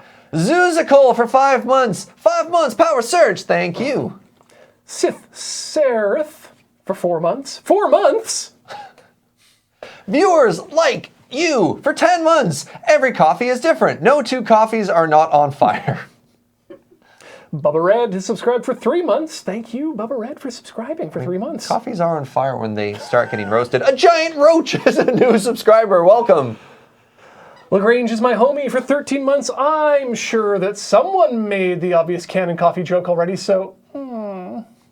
Pete Simpson is a resub for 6 months. Hi. Justin All for 5 months. Hello, Serge. I like how you pronounce that. Spicy Dungus for 5 months. Hi, Larosum. Galactic Pain for 6 or 8 months. Such a nice way to relax before graduation. Yeah. Congratulations. Aster is Creeper? Asterisk Thank you. Reaper. Oh, thank you. Dark Destra for 36 months. Thank you for your subscription. Hi, RR Tycoon 2 for 2 months. Perfect. Monday night, pick me up. 7 months. Pharmacist Judge has 27 months under their belt. Great success. I don't have my glasses on. Things blend into each other. Octavia for 41 months. Welcome. Princess Ishtar the Red for 13 months. Please stay safe, Ian. I did. I'm alive, and I have all So my happy. digits. Void Spinner for 8 months. Now witness the power of this fully armed and operational t-shirt cannon. It's kind of unimpressive. Vertech 289 for 4 months made a giant hairspray cannon for the musical Hairspray. Failed to consider that we made a giant blowhorn. Pacing. Veraphage for 26 months. Thank you very much. Acro Monk for 8 months. Searching for a good coffee is worth the effort. Agreed. Thank you, Captain Spiffy, for 14 months. Ian, have you seen the automated AeroPress coffee machine? No, that sounds interesting. Captain Yeah. Sask is a new subscriber from Saskatchewan. We'll never know. J Blank for 8 months. Surge, let me share a recipe. 2 shots espresso, gelato, speculous cookie butter, mixed as, oh It's a no! shake. Is it Random L? Is a new subscriber. That was a mystery shake thingy. Burjor Taraf for 5 months. Be proud, Ian, be proud. Your invention was awesome. Thank you so much, B-Road. And thank you, Juniper P1, Asian Insect, and KV1MN4 Kuina for those 400 bits. Thank you so much, the bits. So, that's it for today's Tinker, Tailor, Solder, Fry. Next up on the network is going to be New Day Tuesday, which is tomorrow. That is Tuesday, and it is going to be... I forget. Oh no. It's so weird to stream on a Monday. And I was Yeah. like, and coming up is Adam's Game House on Saturday. And you're like, Serge, it's Monday. But tomorrow, what are we playing tomorrow, Paul? Tomorrow on New Day Tuesday, James will be playing a game that I will tell you. Quick, stretch your time. The game will be Impact Winter. Ooh, that's right. Now is the winter of our Impact Wrench.